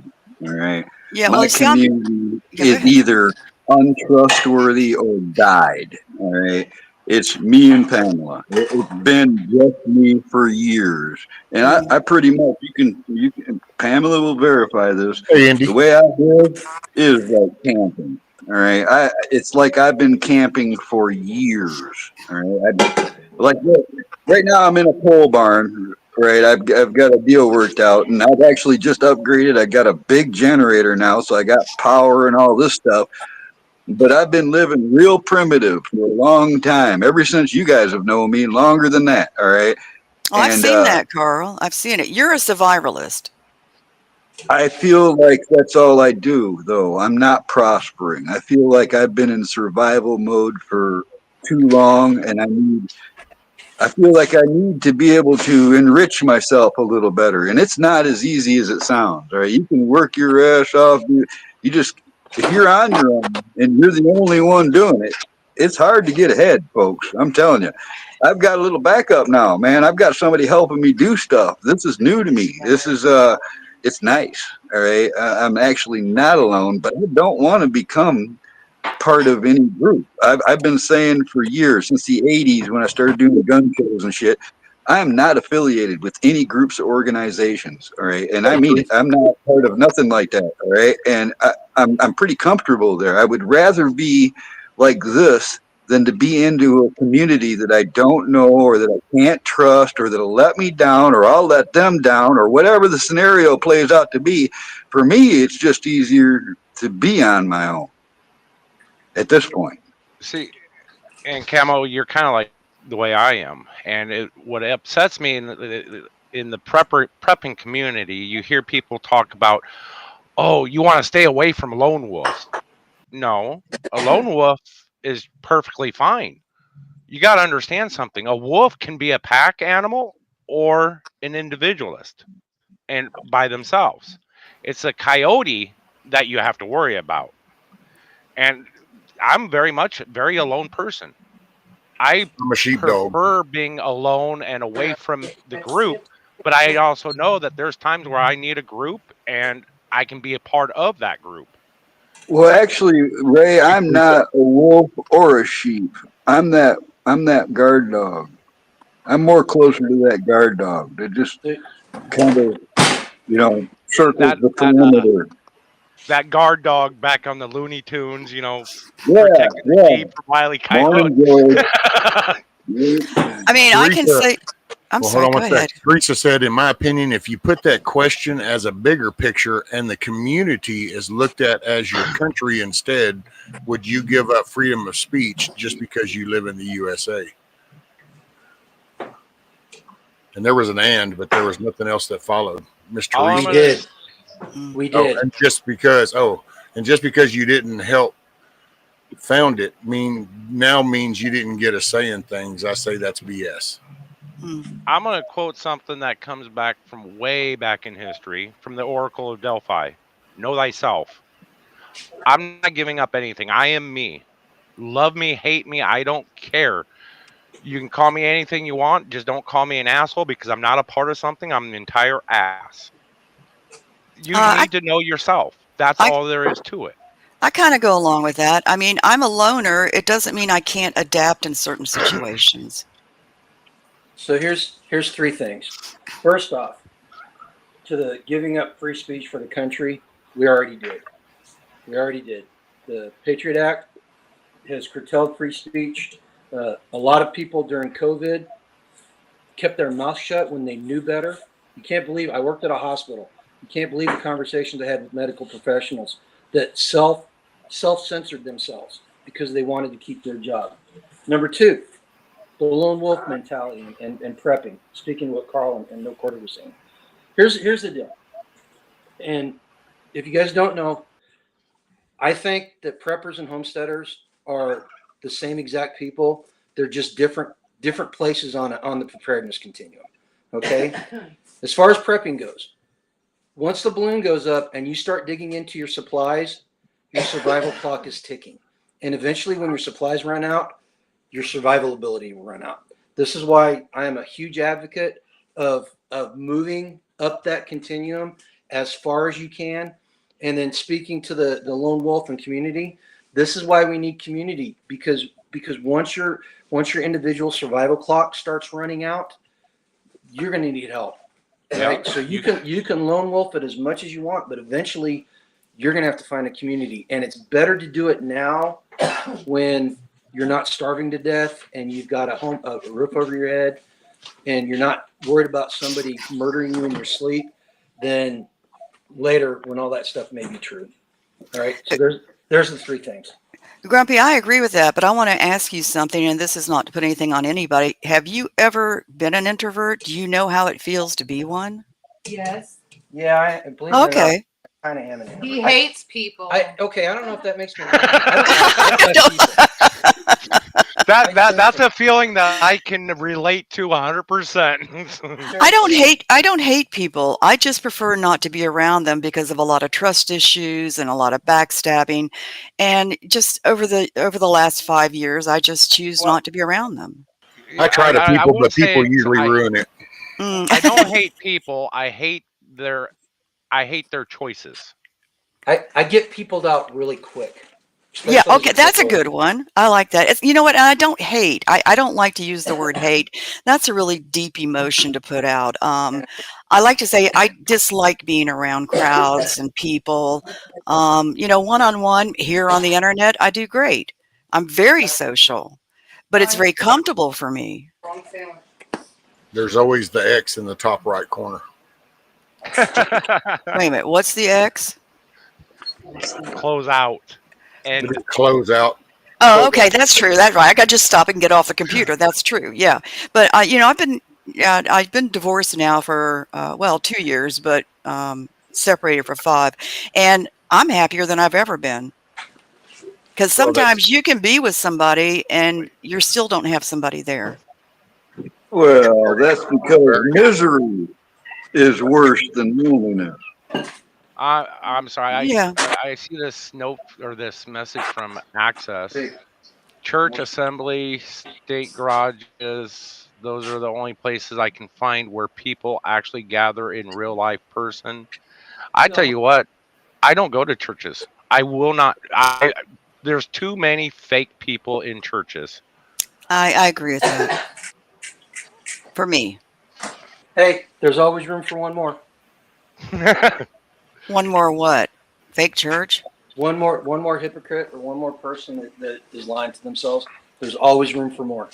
And that's the whole reason. If you're going to the right church, that's the whole reason why you're there. Yeah, I just I don't know. For me, God is wherever I am. So I don't need to go to church to commune with him. I'm communing with him right now at my desk. He's here with me. Where two or more are gathered. Thank you, Camo.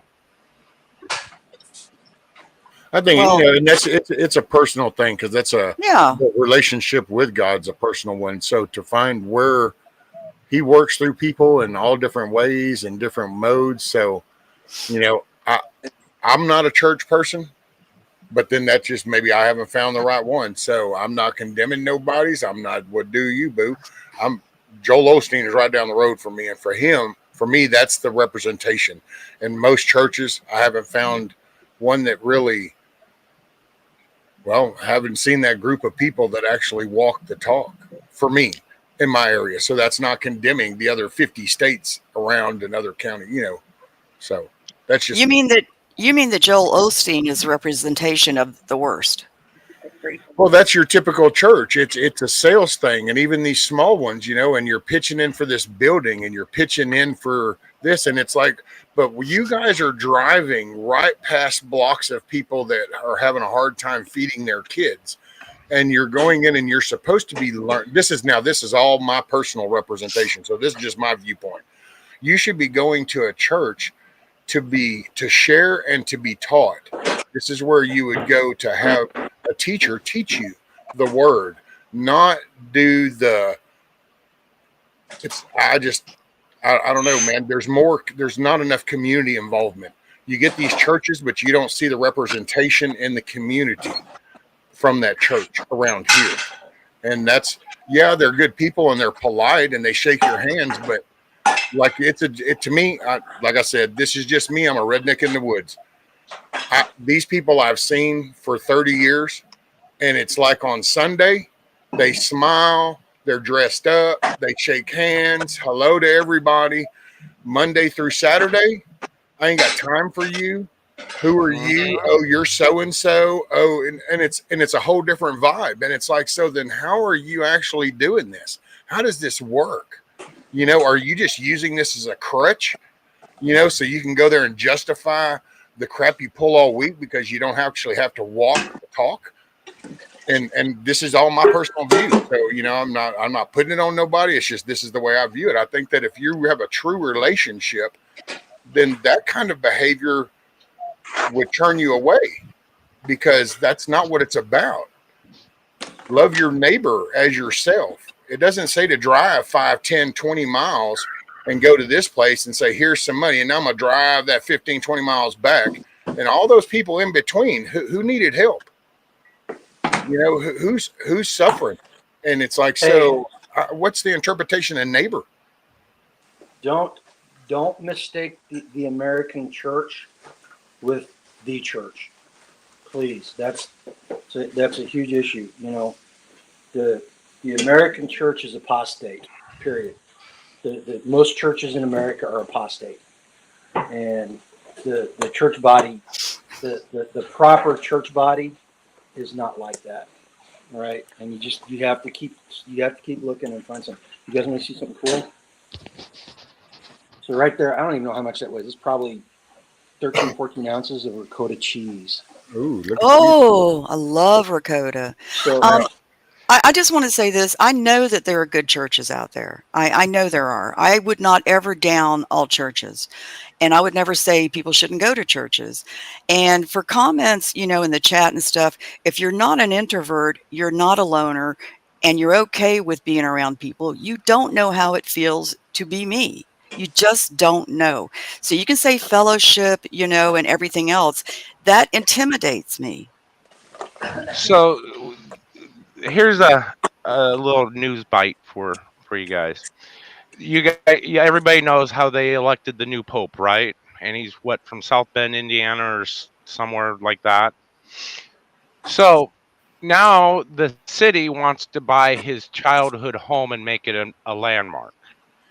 And the lawyer basically said, "Oh, well, if they don't sell it to us, we'll just take it by eminent domain." This is the type of thinking that just irritates me beyond belief. I shouldn't be laughing, but that in itself is pretty damn funny. And Funny I'm not making this up. in a sad sort of way, not in a good sort of way. It's funny in a very sad sort of way. Our county is kind of going through the same thing right now, but that attorney's got a big fight ahead of him if he thinks it's going to be easy. Of Oh course, yeah. I'm also the guy. I'm also the guy that hates the gift exchange where you can steal gifts, because in my mind, nothing says Christmas more than stealing somebody else's stuff. That it's just I'm that type of guy. So it's just yeah. A white I don't elephant. get it. Oh, you know what I was going to tell you? I mean, I enjoy a good white elephant party. I mean, it is. I look at it as what it is. It's just a time to go have a good time. Usually, when I'm invited to a white elephant party, I'm kind of buying a generic gift for anybody, and those that I want to give an actual gift to, I've put in time, effort, and maybe some money for that particular person. But if when it's a white elephant thing, I know it's a white elephant, so I'm gonna just do like a gag gift or something. I prefer homemade gifts because homemade gifts are heart made. I don't need to have money spent on me. I don't care about that. I take care of me. But homemade gifts to me, wildflowers instead of store-bought flowers, the simple things like that. That means you Well, put your time and heart into it. no, I mean their homemade gifts are great and everything, but sometimes you just want to show an appreciation with a little bit of a splurge to somebody, and that's where you might have to buy somebody a gift. No, and I think that's fine too, but you have to really take into thought, don't get what you want to get them what they want. And a lot of Exactly, people do that. It's like, I don't care what you want, I'm gonna get you this. exactly. But no, I just thought that little news bite was just something way out there. Like, I can't believe that this is actually happening. Yep. Hey, Braga. What's up, Grit? You're muted, Grumpy. Sorry, Angela's saying something. So this is going to go in the refrigerator, and over the next 2 or 3 days, it's going to set up, and it's going to get really crumbly and a little bit drier. And what I'll end up doing is I'll take like a 1/4 cup of cream and put some of this in a bowl and pour that cream over it, and it makes kind of a pseudo cottage cheese that is just so delicious. Ooh, look at you. So this is, hey, I'm trying to inspire people, Rescue Man. This is all stuff people can do. Everybody can do it. I don't care where you live. You got a stove and a sink. You can do this yourself. Yeah. Easy peasy. Why do you need a stove? You need a fire. Yeah, Angela's right. She should point out you don't even need a stove. I made that clabber cheese. Well, I had to have a stove to heat it up to 102. Then you use a fire? Well, yeah, okay, a fire pit, whatever. You're just being, you're arguing semantics. You just don't need anything except this, and that. I love it. Yeah, this is all stuff people can do, man. You should be doing. This is what we did for millennia. But thanks to Big Ag and the government, this people don't do this anymore. All right? Talking about the end of the world. If I want cheese, I don't have to go to some guy that's going to say, give up your free speech or give up your gun. I can make my own dang cheese. Plain and simple. This is all about freedom. This is the whole. Okay, listen. Let me tell you guys a little story. Oh. So we had a community meeting, and anybody that knows, we're part of a homesteading community, and there's 15, 20 families in it now. More than that now. But we have these meetings once a month where we talk about stuff that's going on in the community, and they were trying to come up with a mission statement, right? And I don't want a mission statement, because that once you get a mission statement, you start governance and you start all kinds of other things. But since the majority of the people wanted this, I took part in it and I helped craft it. Well, they were trying to come up with a 2-sentence mission statement, and they said, "Why are you here?" And I heard about 10, 12 different things. And the one thing that I did not hear come out of anybody's mouth, and it just really, really set me off, was nobody said liberty. They said food independence, community, self-reliance, all this other stuff. Okay, this is not why we do what we do, guys. Seriously, if you're doing what you do for any of these reasons, then you're doing it wrong.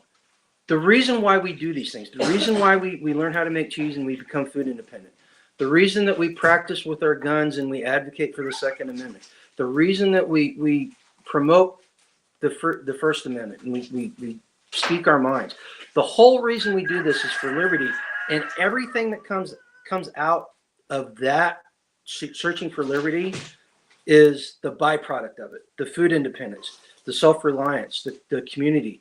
This is all byproducts of us looking for liberty, and yes, freedom, because there is a bit of freedom there too, So this is why we do it, guys. Don't do it if you're doing it for any other reason, you're doing it wrong. Brought to you by cheese. Yeah, all because of cheese. And by Wonderful, God, I don't know edible. why people say that. I don't know why people say they were born alone, because you're really not. You're born from your mother, and you're raised by your family, so you're not And really born alone. Yeah, and somebody delivered you, and my mother did not pass away alone. Thank God I was there, and she passed away in my arms at the hospital. I'm going to jump off of here, Rescue. Thanks for having me up here, man. I got to go do some stuff. Yes, sir. Be safe today. Make it a good day, and have a happy Remembrance Day. Loves and hugs to y'all, Camo. I'm really happy for you two. I really am. Take it easy, Carl. I take it any way I can get it. And Rescue, if you're safe, it takes all the fun out of it, man. I'll swear to God, Camo, don't ever change. I mean, capable. Well, tell me Pamela to make a good day. Yeah, I don't plan to always be alone. I plan to have somebody in my life.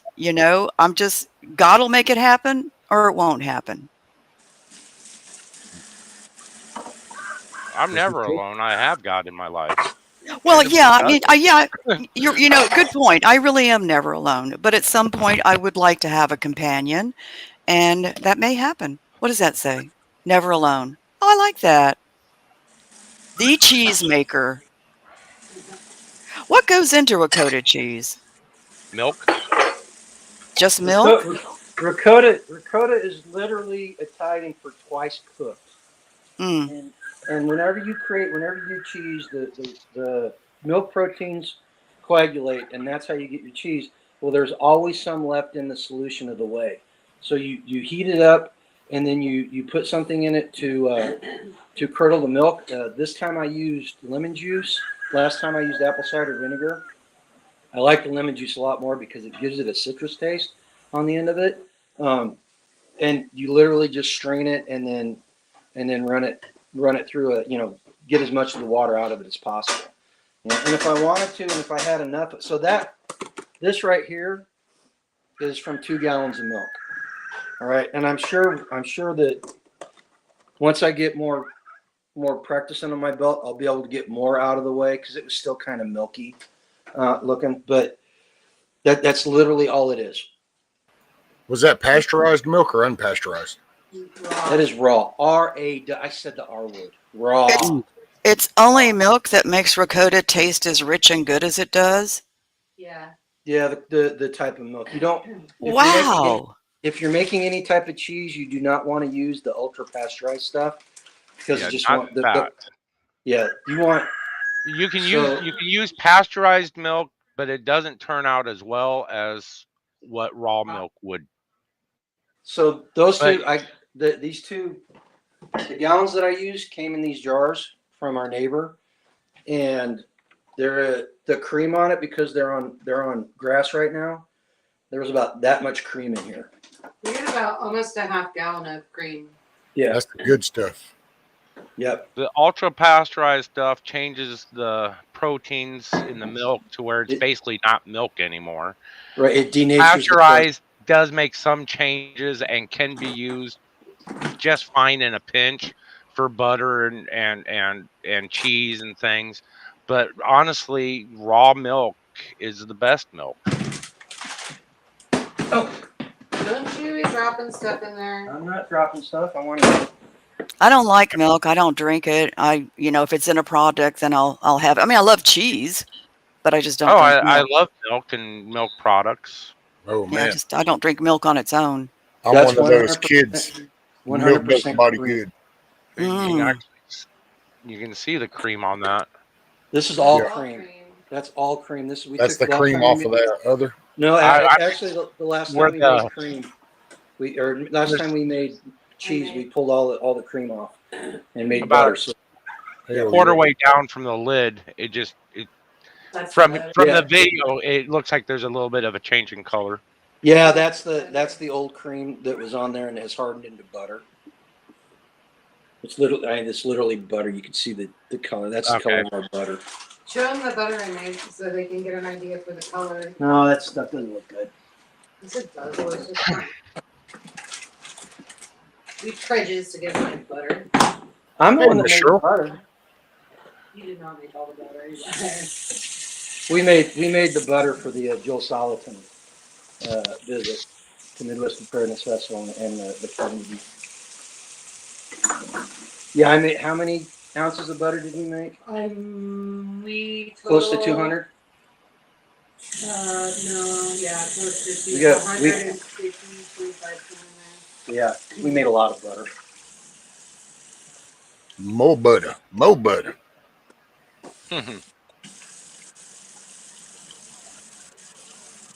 Yeah, Grumpy and Yoda, they knock it out the park. They do it all.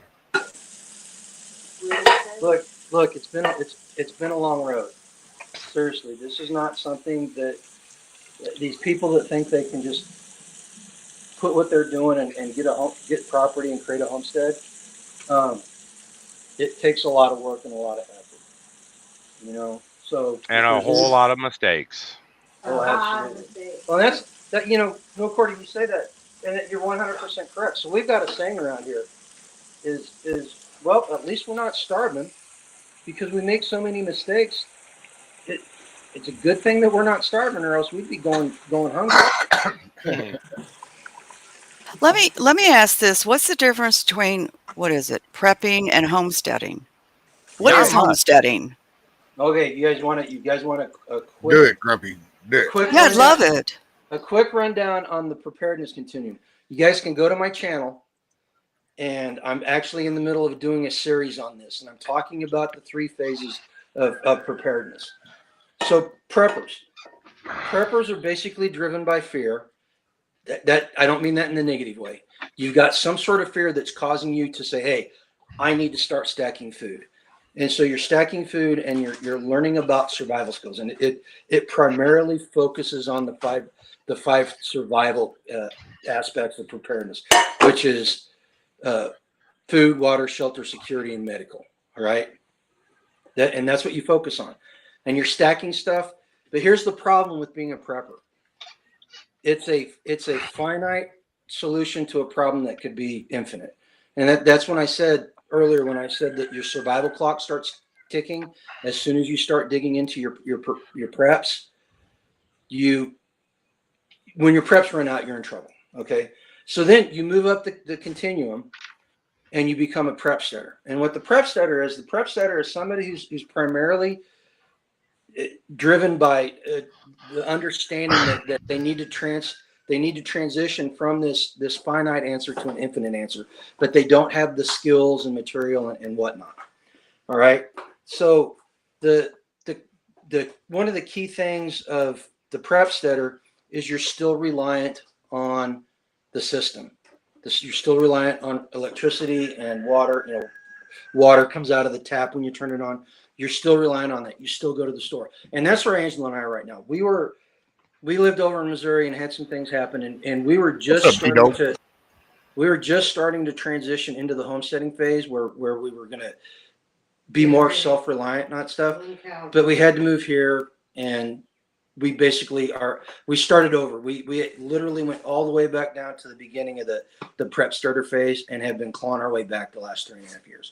So that's the prep starter. You start gardening, you start learning the more advanced food skills, Grow your own food. you start growing it. You start doing small livestock like chickens, rabbits, quail, things like that. But the key there is the understanding that you need to transition. So then you get to the homesteading phase. And the homesteading phase and the homesteader has started mastering these skills that you get in the prep starter phase, and you start becoming more self-reliant and more self-sufficient. All right, you gain more food independence. I went basically a month and a half where I except for the spices that we had, I ate nothing that didn't come off of somebody's property. I take that back, cheese too, but all the meat that I ate and all the milk that I drank and everything like that, all either came off this property or somebody else's property. I didn't when I got back on the carnivore, right? So the homesteaders, they understand and they become stewards of the land, and they start interacting. And one of the big key components there, and this is the one I ultimately want to shoot for, is I want to monetize our homestead, and I want to be able to quit my job and make money here at home versus someplace Can you else. tell them about the month of April, what we learned? What was the Go money? on to monetizing the farm. What did we do in April? Oh, yeah, we sold a sheet. We made close to $1,000 in the month of April off the homestead. Of course, this month we've only made about 200. So it's up and down. Well, you explain. Give me go just ahead. a I'm couple sorry. minutes and I'll be right back. Okay. Well, no, I was going to ask, does that clarify? Does it? Yeah, I was going to tell you that was a wonderful explanation. And that really clarifies it beautifully. And I appreciate that because I always wondered, I haven't heard the word. I'm in different communities. I'm not in the prepping community. I'm in indie music community and I'm in a news community. So that really, says a lot. So when you say you wanted to make money, you want to like monetize and make money on the homesteading, that's selling animals. Would that be selling your cheese, other products? Anything that we can create. So Angela's getting ready to do a sweet potato slips. Hang on.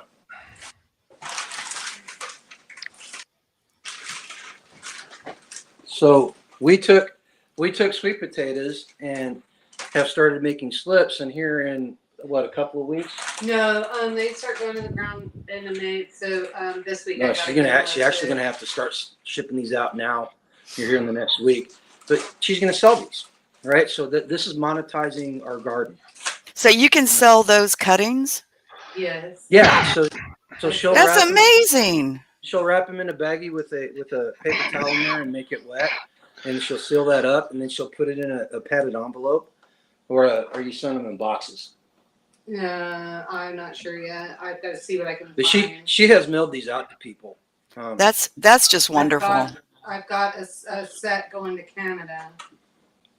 You think? Well, No, I can ship to Canada. oh, apparently we can ship these to Canada. So, well, I think that's just great. and here's the thing about it. This is one of the reasons why I'm a big advocate of people being involved with their local governments and stuff.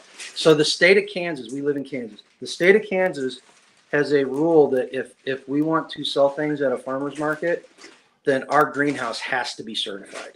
So and they have to come and somebody from the state's going to come on our property, look at our greenhouse, and tell us it's okay to sell stuff. And then I have to pay Yeah, for a license. That's not going to happen.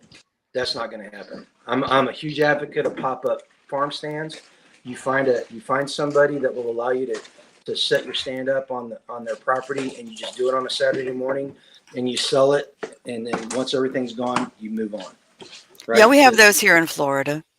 The government is entirely too much in our business right now, and God bless Trump. He's given us a little bit of breathing room, It's not where this but it's not going to stop. It's not when he's going to go away eventually, or his predecessor's going to go away, and the government's going to get right back in our business. So this is one of the reasons why I'm a huge advocate. So I hope that helps everybody, man. I think you explain things great. I really do. I keep my mind open to learning all the time.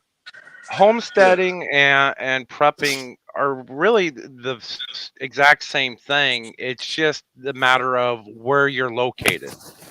I can't do some of the things Grumpy can do because he's got a nice plot of land that he's able to do that there.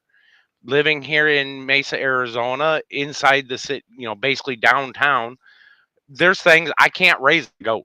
Sorry, I can't raise a lamb.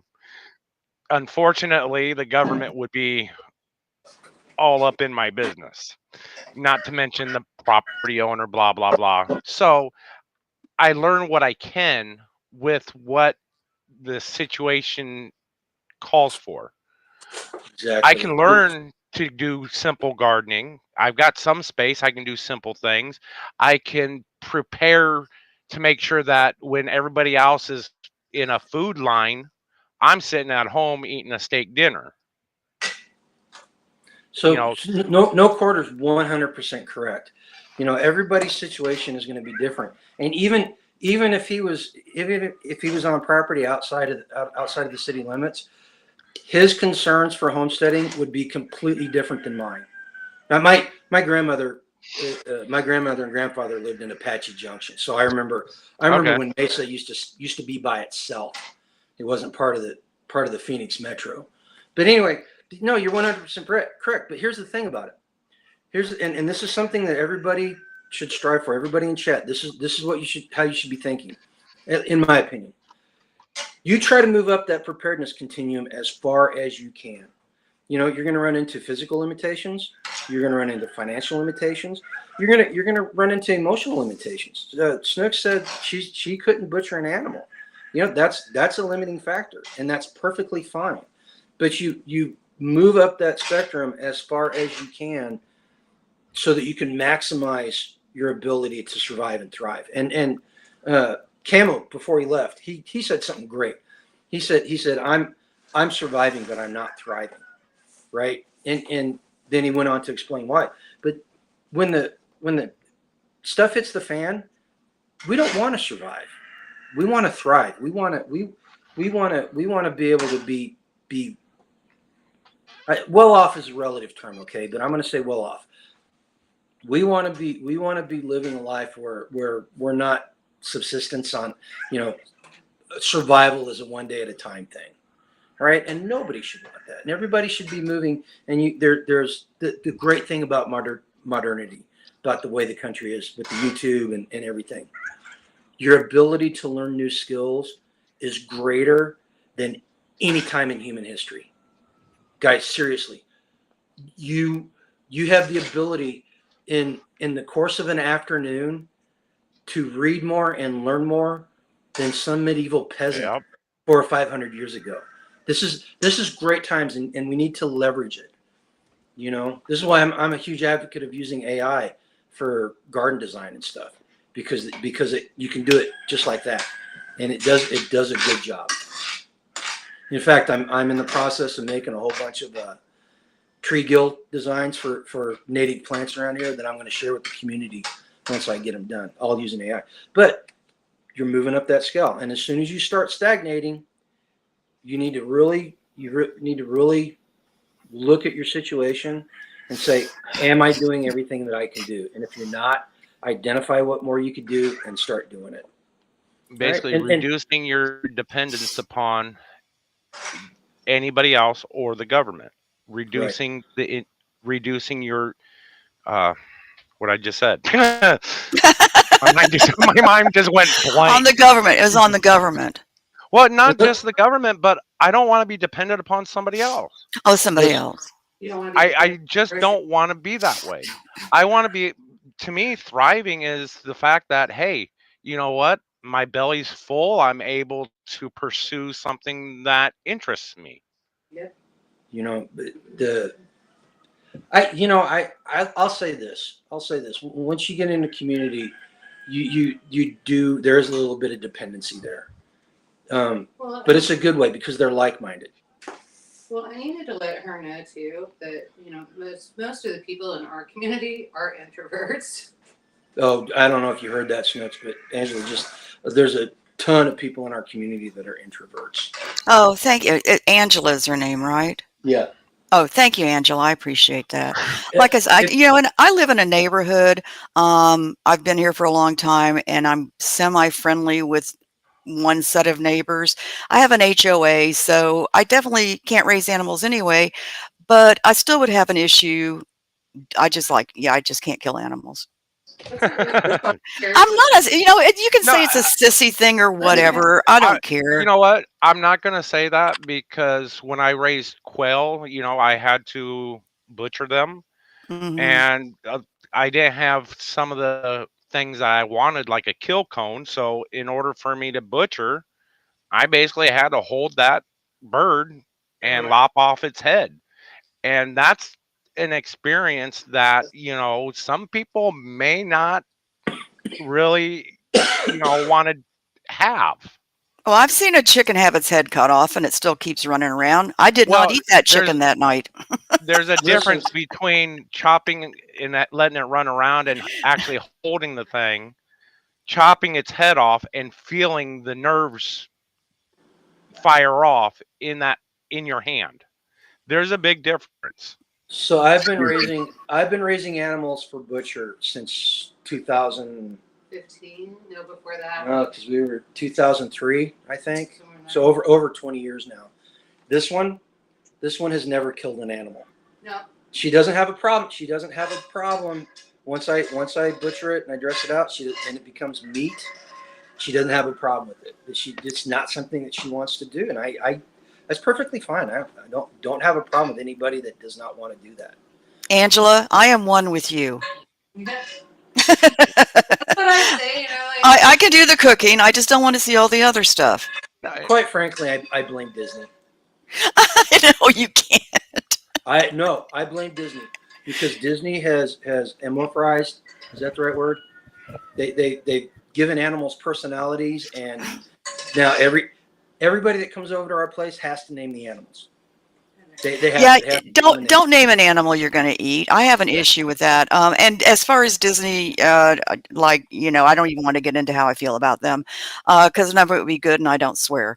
But my sister, when she was alive, she and her husband would buy a calf every year, raise it, and then have it butchered. But she would name the dang thing, and when I'd go out there and visit her, I'd be loving on it. And then one night she had had it butchered. She served these great steaks, and she said, "Well, I hope you're enjoying these. You're eating Drew tonight." See, I Yeah, and have that was just absolutely, mean. I have absolutely no problems naming animals. Lunch, dinner, Oh, well, midnight that's snack. different. We had a pig named Pork Chop, It's just and he lived. okay. That kind of almost makes sense, and like you're not really personalizing it. You're telling it what it's going to be later.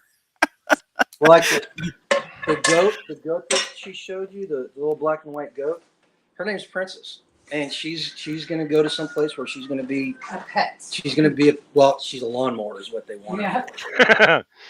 Yeah. And they make So- great lawnmowers. The little town across the road from me, their public library, they had a fenced-in area below. It's kind of a culverted area, but a lot of grass. They had goats they used to keep the grass down. And I'm so unhappy that they got rid of them. They were great. Do you need to move the way? I'm I was sorry. gonna get the stuff out of the.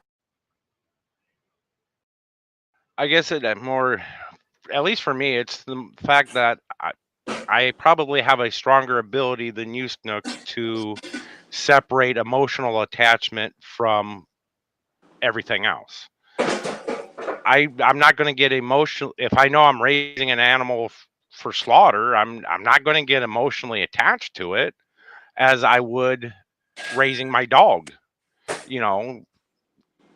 I can emotionally detach.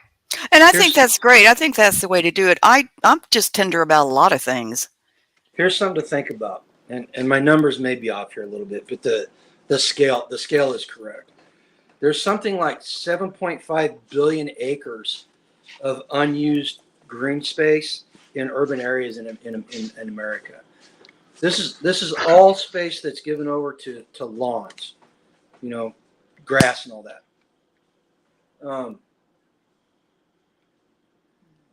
If people were to take just 10% of that land mass and build a garden, it would crash the big ag system. Seriously. So give that a thought. Think about that. And quite frankly, at the end of the world, people are going to know I'm rich because I got a boatload of sheep and goats out there, versus the guy that's scrambling around trying to figure out where his next meal's coming from. Of course, that's the Gen X in me, right? Because let's be completely honest with each other. At the end of the world, when the apocalypse comes, us Gen Xers, we're going to be the warlords. We're going to be the ones with that are running things. Well, when the apocalypse comes, isn't everybody going to be gone? No. Who's going to survive? I don't know. I plan on surviving as long as possible. Okay. God willing. Yeah. Okay. I don't know. I just think in the apocalypse is this time where no life exists. Well, that'll happen when the sun blows up, okay, or consumes the earth. However, shit that happens that's man-made, man-created wars and all that, humans are going to survive. It's just a matter of how well are you going to survive. Are you going to be dependent upon somebody? Are you going to be dependent on going to that soup kitchen for your meal? Or are you able to know that you're secure enough that you can stretch things out with what you have and also at the same time learn those new skills so that you can thrive and survive?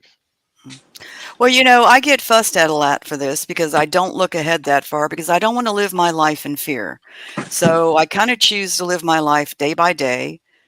I do it pretty good. I stay very positive and happy. And I don't look ahead to the future a whole lot because I don't know what's going to be coming. I mean, I can't predict it. Well, And I get fussed at a lot for that. I don't know. I guess I turned the fear into something different. I, I, I, I actually thrive on learning something new. Therefore, I'm always searching, like Grumpy said, in today's day and age, man, there ain't no better time to be living to learn. I want to learn something new each and every day. And that I thrive off of that. So I turn that fear from a hindrance to a positive. Yeah, no, and I think that's a good thing. I learn something new every day too. I learn a lot of things new every day. But like I said, a lot of people live in this death, doom, and despair attitude. I'm just not going to do it. I'm not saying any of you or anybody in the chat, but I have been around those people where that's all they can do is predict this, predict that, and live in death and doom and despair. I am not going to live my life like that. I'm not going to So, predict anything, but I understand just by human nature and looking in the past that shit happens. And I'm going to make sure that I'm as prepared as I can be for that. As am here's I. here's the deal. Here's the deal, and you guys are hitting on something really important here that this community needs to be aware of. And Rescue's talked about this before. You know, the fear sells, and we call it apocalypse porn or fear porn. And these Yeah. guys, they paint these pictures of doom and gloom, and people get wound up about it, and their entire life revolves around this stuff. And the whole time these guys are Canadian Prepper puts out some really good material, but his entire stick is fear porn, and that's how he sells his stuff. You know, so you cannot fall victim to this. On the flip side of that coin, though, here's something that people need to understand. The United States of America and the life that we live today is an anomaly in human history. All right? Human history is actually depravity, tyranny, avarice. That if you look at history of the human race, more often than not, that's what you're dealing with. All right? So we Later, need to Dino. understand that what we have here is very special, and there's no, in fact, if you're a Christian, it's guaranteed that it's going to go away. It's guaranteed that it's going to disappear. And you don't live in fear of that, but you understand that. And like No Quarter says, you take that into consideration, and you structure your life to inoculate yourself. And I don't want to use the word insurance because it's not really a good way, but you inoculate yourself against that going away. And everything that we do here, the food independence, the modern self-reliance, the building community, the separating ourselves from the beast, the, like No Quarter was saying, getting out of the system, that's what all that's geared for. It's all geared towards inoculating ourselves. And Snooks, I appreciate the living life one day at a time, but you could still do that and make sure that your lamps are full and your wicks are trimmed. Yeah, they are. If you're I live in Florida, so hurricane season starts next month. So in all honesty, I'm always prepped right. There's a in certain uh, ways. there's a prayer of I get it came from the 30s and 40s, made popular by AA, that I think everyone should actually learn from. And it's only a couple sentences. God grant me the serenity to accept the things I cannot change, courage to change the things I can, and the wisdom to know the difference. Mhm. I've always loved that prayer. Yep. And that's living day to day. I mean, I don't want to, like I said, just being dependent on somebody. I've actually in my life had to apply for food stamps and unemployment twice. And I'm going to tell you right now, although I ate good, I'm not going to lie. Then again, I also learned how to manage my money better that at those times, much better. But God, I felt so crappy that I'm sitting there asking somebody else to help me. I did not like that feeling at all. I felt so low. I felt like I was less than human happening to do that. Hmm. So Well, I vowed I'm not going to allow myself to do that again. that's You the know, stigma. the stigma that a self-respecting person puts on themselves will get them out of that as quickly as possible. Right? I'm sorry. Go ahead. No, that's it. That's Okay. I don't mind asking for help.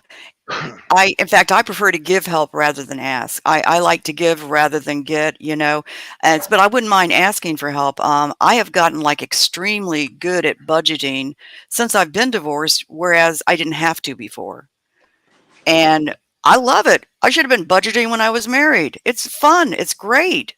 Saving that money is a wonderful feeling. you And know I'm that eating good. I'm eating less because I chose to, but I'm eating good. I have you know what everything I need. My bills are paid. I'm fine. you know what you did, Snooks? What? You changed your mindset. You went from a poor mindset to a broke mindset. I'm broke. Poor? I don't have any money, so I'm broke. Poor is a mindset, and poor people view themselves as victims. Poor people view themselves as being at the whim of circumstances beyond their control.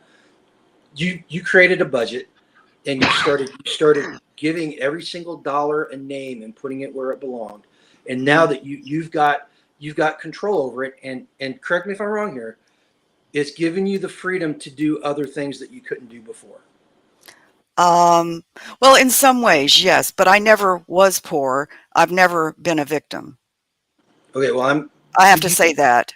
once you started budgeting, your mindset changed. But the budgeting came, yes, because I wasn't married, so I didn't have access to as much money as I had before, which was really good access. And so I have learned to budget, and it just kind of came about on its own. And like I said, I wish I'd been doing it for a long time because think of all the money I could have just put aside. Absolutely. Hey, what's up, Mad Shed? Guys, Very I gotta go. It's almost 1:30, and I still got to do stuff outside. I want to share a survival tip, a gardening tip, basically. So I got a 2 liter. This had Diet Coke in it, and I don't drink this stuff. That's Angela, but you can't see it very well. But right there, you see the writing right there. Okay, so the I learned this from somebody who works in the food industry. The best by date on plastic containers like this has nothing to do with the what's in the container itself.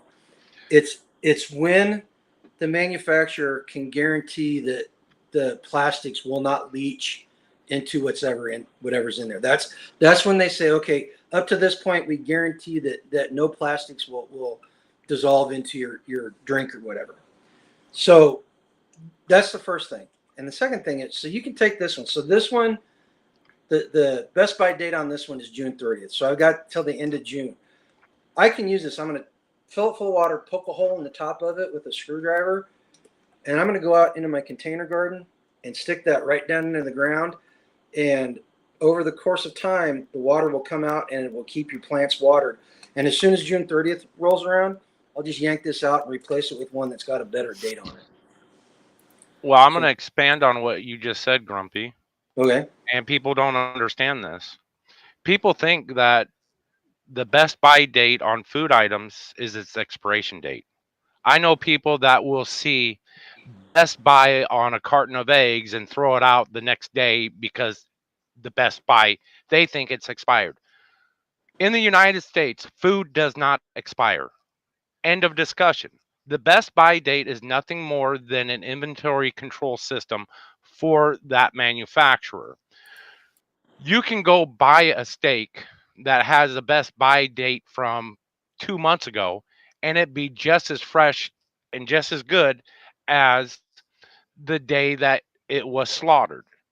It's all about how you store everything to keep, and that's one thing that I get into freeze drying. I will go to a discount grocer who buys in bulk from these companies that refuse deliveries because there's a problem with the box was cut or it's too close to its best buy date. They can't keep it in the store, so they sell it to him. He sells it to me at a discounted rate. I grab that stuff, I'll throw it in the freeze dryer, add 25-year shelf life to it, not needing refrigeration. People need to be smart when it comes to food and quit thinking that the expiration date is a best by date. It's not.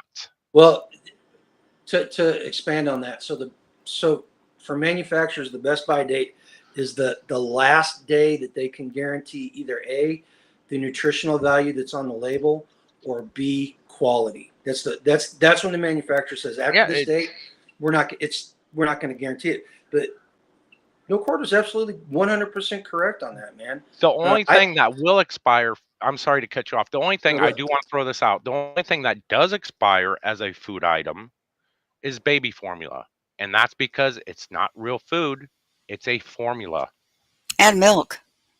No, milk It there's does no expire in the fridge. It does go sour. it goes sour, but it's not expired.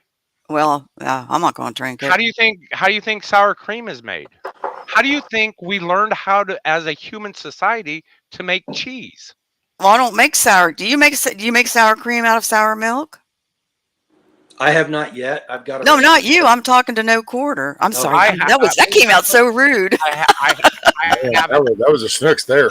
I'm sorry. That was a snooks oopsie. but I hurt your cheese does heart. not expire. She's like, I wasn't talking to you. I was talking to Somebody in We chat be think offended that for me, things please. expire and they don't. They just change. Okay. I just want to interject with this. You know, I hoard pizzas, okay, because my grocery store does buy one, get one free. So you can bet I'm going to get the 2 pizzas. So I have a big freezer in my garage. I probably have 26 pizzas. So I went through the hurricane last year, lost power for 3 days, ended up this year eating a pizza from 2 years ago, and it was still good. Yeah. I didn't get Well, sick. I bet you that Best Buy date done expired 2 years ago too. Yes, it did expire 2 years ago. Well, That's what I'm saying. And I just want to finish up with this. I do eat food with additives and preservatives in them, and I have not been sick in 5 years with anything. And I do go out grocery shopping. I go to doctor appointments. I go do run errands. So I do get out sometimes where I do have the exposure. So I'm thinking those preservatives and additives are keeping me well. The expert. so They're here's what preserving I'll you. say. Here's what I'll say about this. Yes. Go get a can of ravioli that's at its at the best by date, and then go get a 10-year-old can of ravioli and open them up and eat them, and tell me which one's better. Because I'm telling you, I don't care how well you store it, a 10-year can of ravioli is not. There's going to be some degradation, but The it's only Where am I not gonna going to. Go ahead. the only thing, let me tell you, I have a friend that does this for a living, and so the expiration date, the Best Buy, all that is quality control. That's all it is. Yeah, that's what he said. Yeah, Yeah. that's it. I mean, and She's that's been one playing. thing. That's why She's been playing in the mustard. That's why I enjoyed buying my freeze dryer. I just not too long ago I had some chicken, rotisserie chicken from 2 years ago. Later, Bonnie. Make it a good day. Yeah, I got to go too. I'm running low on power. It's going to die on me here in just a second. Hey, Rescue, thanks for inviting me up. I really enjoyed doing that. The only thing was I forgot to put salt in the cheese, so it's going to be unsalted cheddar. Still going to be delicious. Really enjoyed the conversation. I hope anybody that's in the chat that you take away from the conversation that we had up here, what everybody was talking about, and try to make your life better. Try to Nice fix that. meeting you, Grumpy. So nice meeting you and Angela. I learned a lot. Well, come by our channel. We talk about Yep. freedom and Every week homesteading got the weekly update. all the moving parts that equal liberty. That's what we like talking about. That's You know, nice. seriously, because it's the most important thing out there, as far as I'm concerned. Yeah. All right, guys. Hey, I appreciate you, Grumpy. Can I say it? Can I say it before I go? Sure. Hey, when you guys put your head on your pillow tonight, be better off than you were when you woke up, and go out tomorrow and live a life done free. Take care, guys. Roger Great that. day. Appreciate you, brother. Great day. When I get up each morning, you know, after my coffee's turned on, everything, you know, and I turn on the computer, so on and so forth, I open my blinds and I look out through my back porch up to the sky, and I thank God for all my blessings, and then I bless all my loved ones and family and the ones that I care about, you know, and that makes my day the best. I just hardly ever have bad days when I do that. Feels good. Start Just a your day thought. off on the right Yeah, path. absolutely. And when it comes to the apocalypse, or anything else, I feel like I'm good with God. So if I go, I know where I'm going. Well, yeah. Well, And then you can just that's how I look at my future. well, and it even talks about it's like we're not going to know when it's going to happen. We're not going to know when we go. So it, then you're supposed to live life every day. So then that's why I get flustered because there's just it's a and I call them like a mud hole. Just when you realize that it's the repetitiveness, then it's like a mud hole. Well, then that just brings you down. And man, life throws things all at you. So you know things can things can be hard to deal with to begin with, much less outside sources. Yeah, I tell you what I have done since I'm on my own. I pull up YouTube videos and I can fix things in my house a lot better. I There now you have what you would call manly tools. They're not pink handled and floral. I went out to Lowe's and bought men tools, go. Ooh, and also they're women tools. But I've learned a lot because I was put in that position where I was kind of baby and pampered before in the marriage. I didn't have to do that much. I mean, was I a good wife? Yes. Did I do all the cooking, the cleaning, lawn mowing? I did a lot, but I did it because I enjoyed it, and that's how I was raised. I was raised that the man is the head of the household and you respect it. And I also worked full time sometimes, but yeah, my mother always put my father first. And so that's what I learned, and that's what I will still do in my life. there you go. And it doesn't make me feel bad. It doesn't take away from me being a woman. Right. It's just it works out good that way. Yeah, I just had to take a potty break, and I was just thinking, Snooks. You're a prepper and you don't even know it. You're a Maybe pizza prepper. I'm a Wuddy Pepper prepper. You're a pizza prepper. You I just admitted it. yeah. Well, I know, but see, if the power goes out, as long as I don't open my freezer, they stay fine. And I do Well, have a full pantry baby too. I mean, and then what I do when a hurricane is coming my way is I'll cook a bunch of rice, I'll cook a bunch of chicken, I'll cook a bunch of beans, and I can eat all that cold. So I don't have to heat it up because I don't have a generator. Um, so yeah, I prep even before if a hurricane's coming my way, I'm gonna be ready. I can eat. Well, now And it's just a matter of moving forward with your prepping and doing it a little bit differently, and this way you don't have to be rushing when everybody else is rushing. Like, you said you live in what, Florida, was it? yeah. Okay. So when everybody else is going to Home Depot during those hurricanes to go get plywood to board up their windows, you don't have to worry. You already got it. You don't have to deal with that. You Well, can now move on to something else. yeah, I can't board up my windows. I wouldn't be able to Well, do you it. But you then I don't you, worry about that.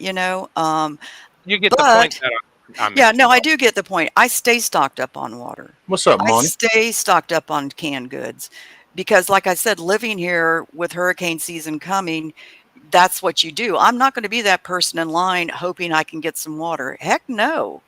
I'm going to be ready way ahead of time. I'm ready now. So it's okay. And actually, I live You got towards to look more. at adding a solar, either some kind of solar panel for a little trickle charge or a generator, just so that way you'd have your freezer stays frozen type stuff. And Yeah, I like did your have a solar. generator. I just and I even put it together. I just it wasn't working, and I gave it to somebody who needed it more because their power was going to be out for 2 or 3 weeks. So I gave it to them. I'm like in the middle of Florida, so I have a lot of buffering that goes on around me, and I'm very blessed that I don't get it as badly. So if I go 3 days, I'm okay.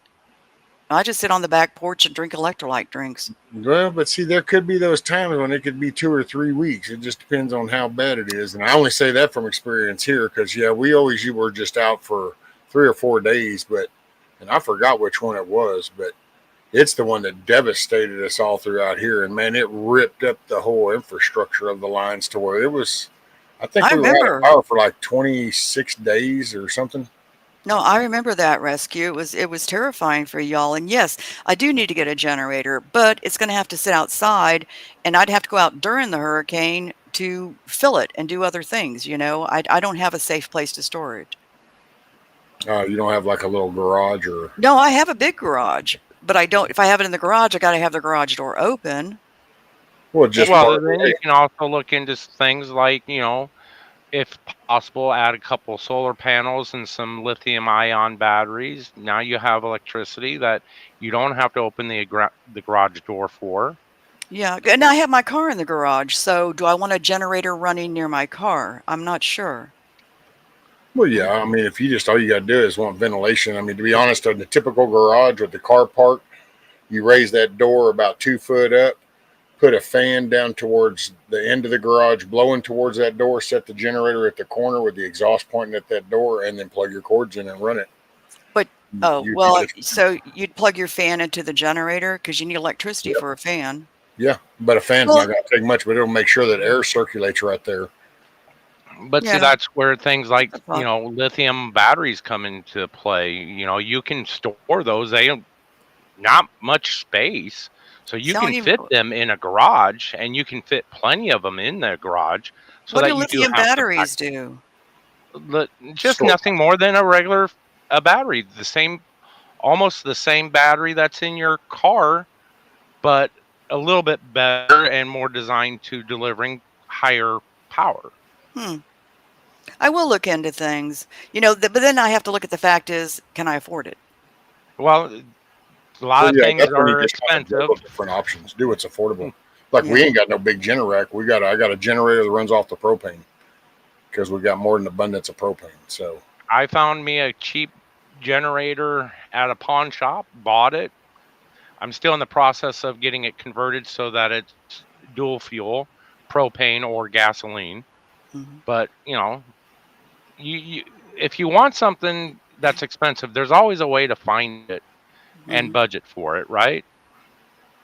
Well, the one I And had was dual, and actually, the ex was kind enough to buy it for me. He just didn't tell me it was coming out of our tax money. Yeah, he bought himself one and he bought me one, and this is before the divorce was finalized. And then I found out it was like $1,300. So yeah, I wasn't, thank you, but you could have said something to me. right. I will say those are the better options. I think the propane is better because you don't. One Do thing you? about the carbureted is then you gotta. And I'm not saying for a guy or whatever they're gonna be like, oh, whatever, it don't matter. It's just on a servicing thing. It's like the missus. The if she had to run that generator, she wouldn't have to worry about clogged up carburetor. It's sitting too long.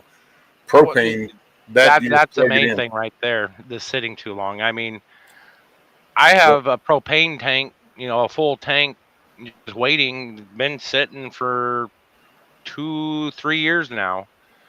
Haven't needed to touch it, but I know it's there. I can't do that with gasoline.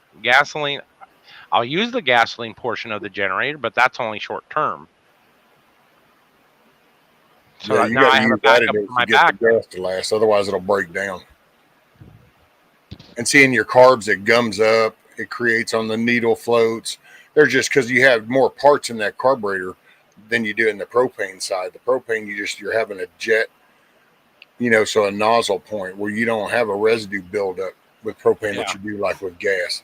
Well, So That's good and to just know. the fact that I can store propane for a far lot longer period than I can store gasoline.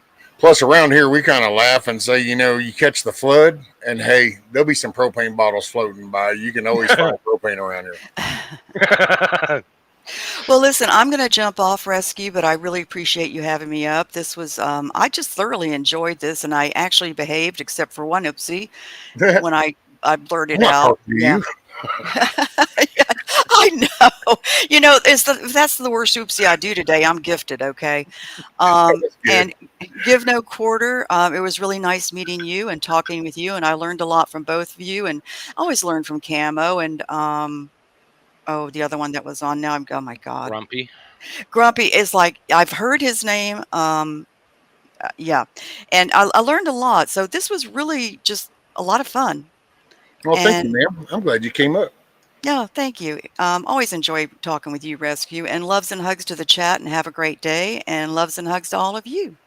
Thank you, ma'am. Make it a good day. Oh, I Enjoy the plan to. sunshine. I'm gonna be no, I'm gonna be very busy, but yeah, I'm gonna get some things done in my house and then be busy. No, there you go. All right, y'all take care. All right, take care, Snooks. Now she's got to figure out where to hit the X. Ah, Yeah, what am I at? 2 hours, 39 minutes. The missus is on her way 2 hours home. 40. It's She had to still work early half day. afternoon. Hell, it's not even noon yet, and out here, this is about where it starts getting really, really hot. So, Oh, hell, we're at 92. I think that's what I said a while oh, ago.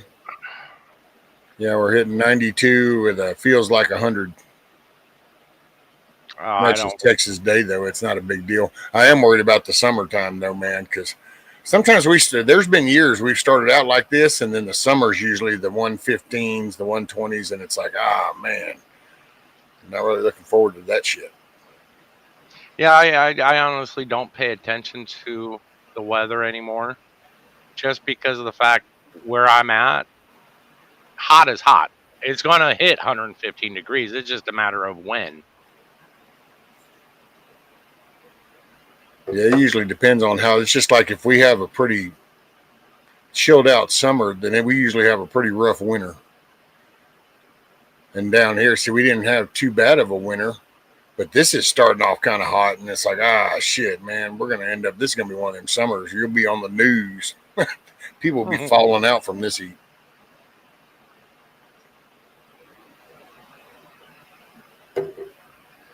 Well, shit. Uh, In a quarter, I think I'm fixing to shut it down, bud. Now we have Alrighty. to get ready when the missus gets here. We'll do a little lunch. I don't ever have a time during the day when you go on during the week, so I'm usually if I pop in, I'm usually at work, so I have you muted so low that I can barely hear you. Ah, Just pop in from time to time and make a comment. I never know when I'm going to pop on nowadays. I'm trying to get more. As soon as I get this fundraiser thing figured out, then I'll probably be consistent with it because I'll be doing updates. Ah, what Working on fundraiser are you doing? well, it's been suggested, and I'm trying to come to terms with it. But raising money to get the house leveled. If I can just get the house leveled, man, I can start doing shit on other stuff. But you just can't do shit when the foundation's all screwed and it's on block. So when I said foundation, I don't mean a slab. It's a block and pier setup. So Well, I mean, if I was financially able to this time, I would help you, but unlike oh, last time with the your hen coop, unfortunately, IRS comes a knocking. that's it. There goes my wall. It's walking with it. That's exactly. No, it's all good. That's why I don't know. I'm trying to come to terms with it. I write it up, and then it's just I don't know. It's a new thing for me. I ain't kind of asking for stuff like that's never been my forte. So I do run fundraisers for other things, other people, that, but not. Hey, my house is in total shit, and it's about to fall, and I can't afford it, and I'm trying to raise 15 grand to pay the dude to come level the house. Whew. And see, and that just I don't know, man. I ain't knocking nobody that does shit. People have a tendency of saying the way I talk about when I feel is like and I'm not. This is me. It's just never been. Yeah, I've even no, talked about that before. It's like I couldn't even tell you how to talk to a contractor to come roof my house. I've never made that call. I just learned how to roof a house, and then I would yeah. ask friends to come over and hey, we got to roof the house, barbecue and beer, and I never. It's like the water pump on the truck. Oh, water pump's out. Well, shit, can't really afford that $60 an hour mechanic shop. So, okay, we'll get the Chilton's book. Yeah, okay. That looks like some parts. $60 an Okay, hour I can take that mechanic. off. That's a cheap mechanic. It just, you know, so I've never been one to kind of be like, hey, so I need to do this. And so can you tell me how much this would be? Hell, when I called the dude to level the house, that was, but luckily we knew him. So But yeah, it's just kind of, I don't know. So I'm trying to come to terms with that. When I do, I'll be more frequent. Hopefully things work out. It just, yeah. Oh yeah. But I'm gonna start trying to work on. I ain't gonna be able to ever level it, but I can at least get this side raised up so it doesn't fall. A lot of it is, I mean, if the guy that you're talking to, like I said, if he's a friend, there might be other things that you can do temporarily to level it out to make it easier for now and for later. That would be less. I don't know. Oh well, yeah. I think he said like 10 or 11,000. He'll just come level it, but the 15 is what it needs because then for the 15 he's going to go down the side and he'll drill down and put pilings on the rows outside with kickers going inside. So then it has more stability. Right. And that's really what it needed. That's what it's needed. So this house used to be on pilings. It was like a beach house, only it was done in the woods. And Huh. but then the pilings went bad, and way back then, just didn't really know what I know now. So when the dude's Right. like, "Oh, well, you need to take them out," and the best thing is to just lower the house and put it on pad and block. Oh, well, okay, then let's do that. So matter of fact, that experience, hell, partway into that, me and that dude ended up clashing because he lays my meter box full live panel and everything, just unhooks it from the side of the house, pulls all the Romex out the bottom of the box, and lays it over in the trees. And I went, "Yo, hold him up. Do we got the power company coming?" "Oh no, I got a guy. He's got it." And I said, "Excuse me, that's a live line."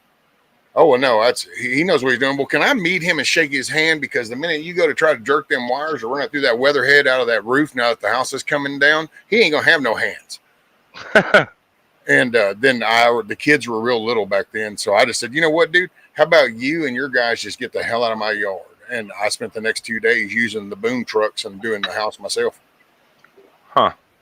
It's just I'm an ass that way. I guess you'd say I'm an ass. I don't know, man. There's something about that. If you want something done right, you just do it yourself. Well, you know, Yep, you there kind you of work go. around enough people and you start realizing it's like, man, I'm not going to bother asking. Look, I got to get this moved over. And I just figure out how to move that. Every now and then you might catch them. "Oh, hey, I'll help. Well, come help." But I'm not one to like moving. So many people will be like, "Well, I got to get some friends together. Let me get the moving coming." Not me. I'm just like, "Where are we moving to?" Start packing it up and I'm going to load it and move it. There you go. Well, more of how we're raised.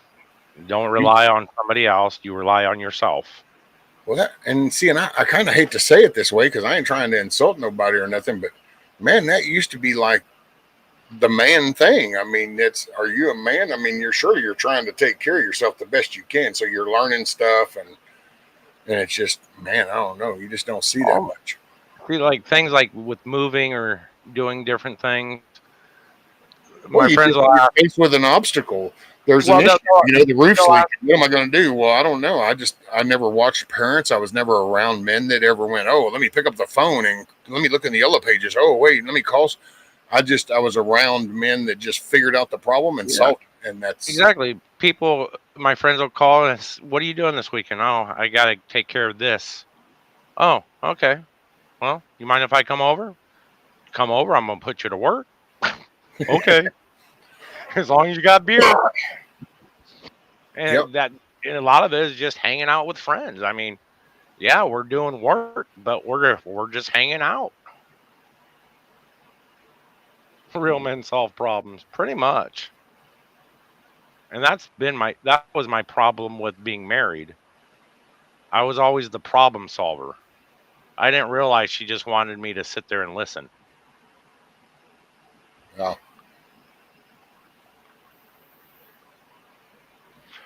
But yeah, no, you take it easy, man. All righty, buddy. Well, hey, take care. No, and I'll see you here in a day or two. I'm sure I'll be back on and see how everybody's doing. Yeah, I pop in from time to time. Roger that, buddy. Well, I appreciate you hopping up. I appreciate you having me, just like Mhm. everybody else. Roger that, bud. Hey, make it a good Y'all, day. it's always going to be a good day, especially when I don't have to work. There you go. Detail the truck. Yeah, well, that's going to be pushed off a few more hours. until about 6, and it starts cooling down again. Ah, there you go. All right, y'all. Have a good one. Later, bud. All right, everybody. Yeah, I think I'm fixing to shut her down. Missus is gonna be here. We're gonna do some lunch, and then I got to get back out there and get at it. Try to get something accomplished. Then got actually a good little bit done, but keep hammering away. Hey, hopefully y'all enjoyed the conversation. It was good hanging out with everybody. Good seeing everybody. Good to see everybody still doing good. I appreciate y'all. Hey, y'all take care. I'll be seeing you. Peace.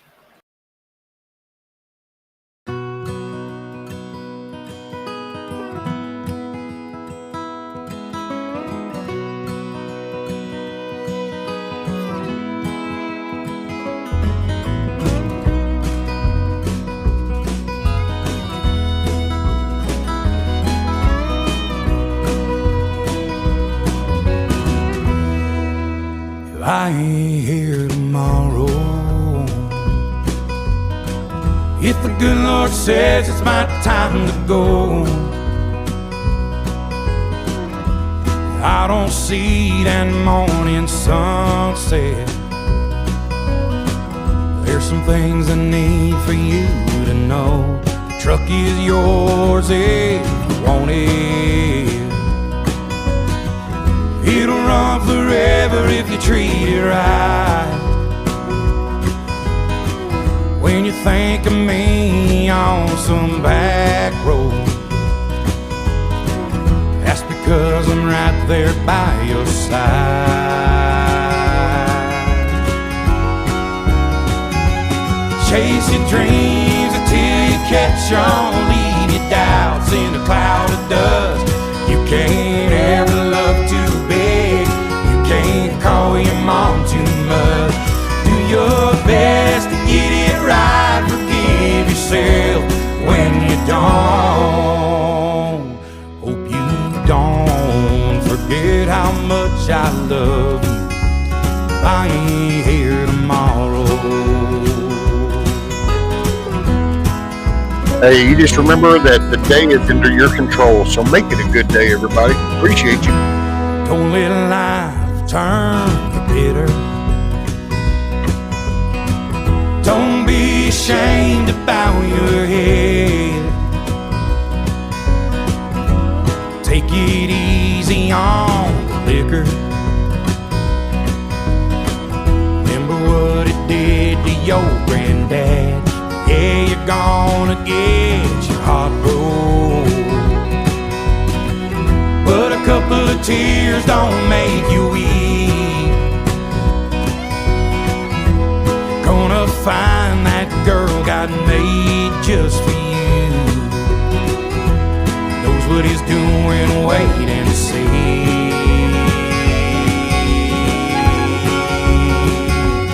Chase your dreams until you catch on. Leave your doubts in a cloud of dust.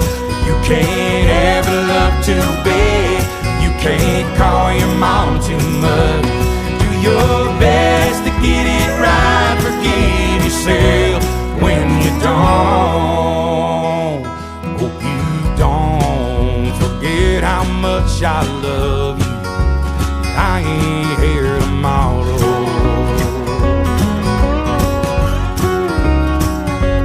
Hey, be the example.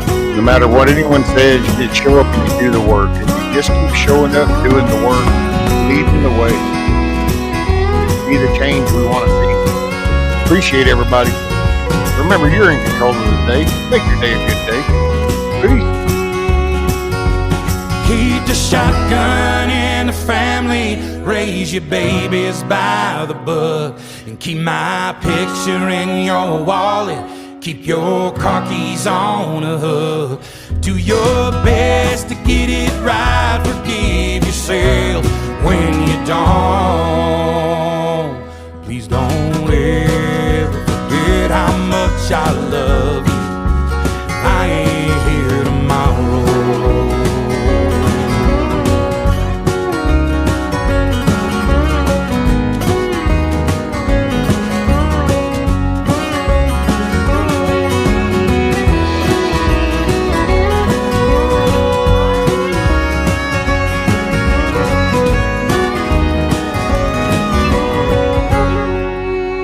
Thanks for being here, everybody. Make your day a good day. Appreciate you. Happy Memorial Day.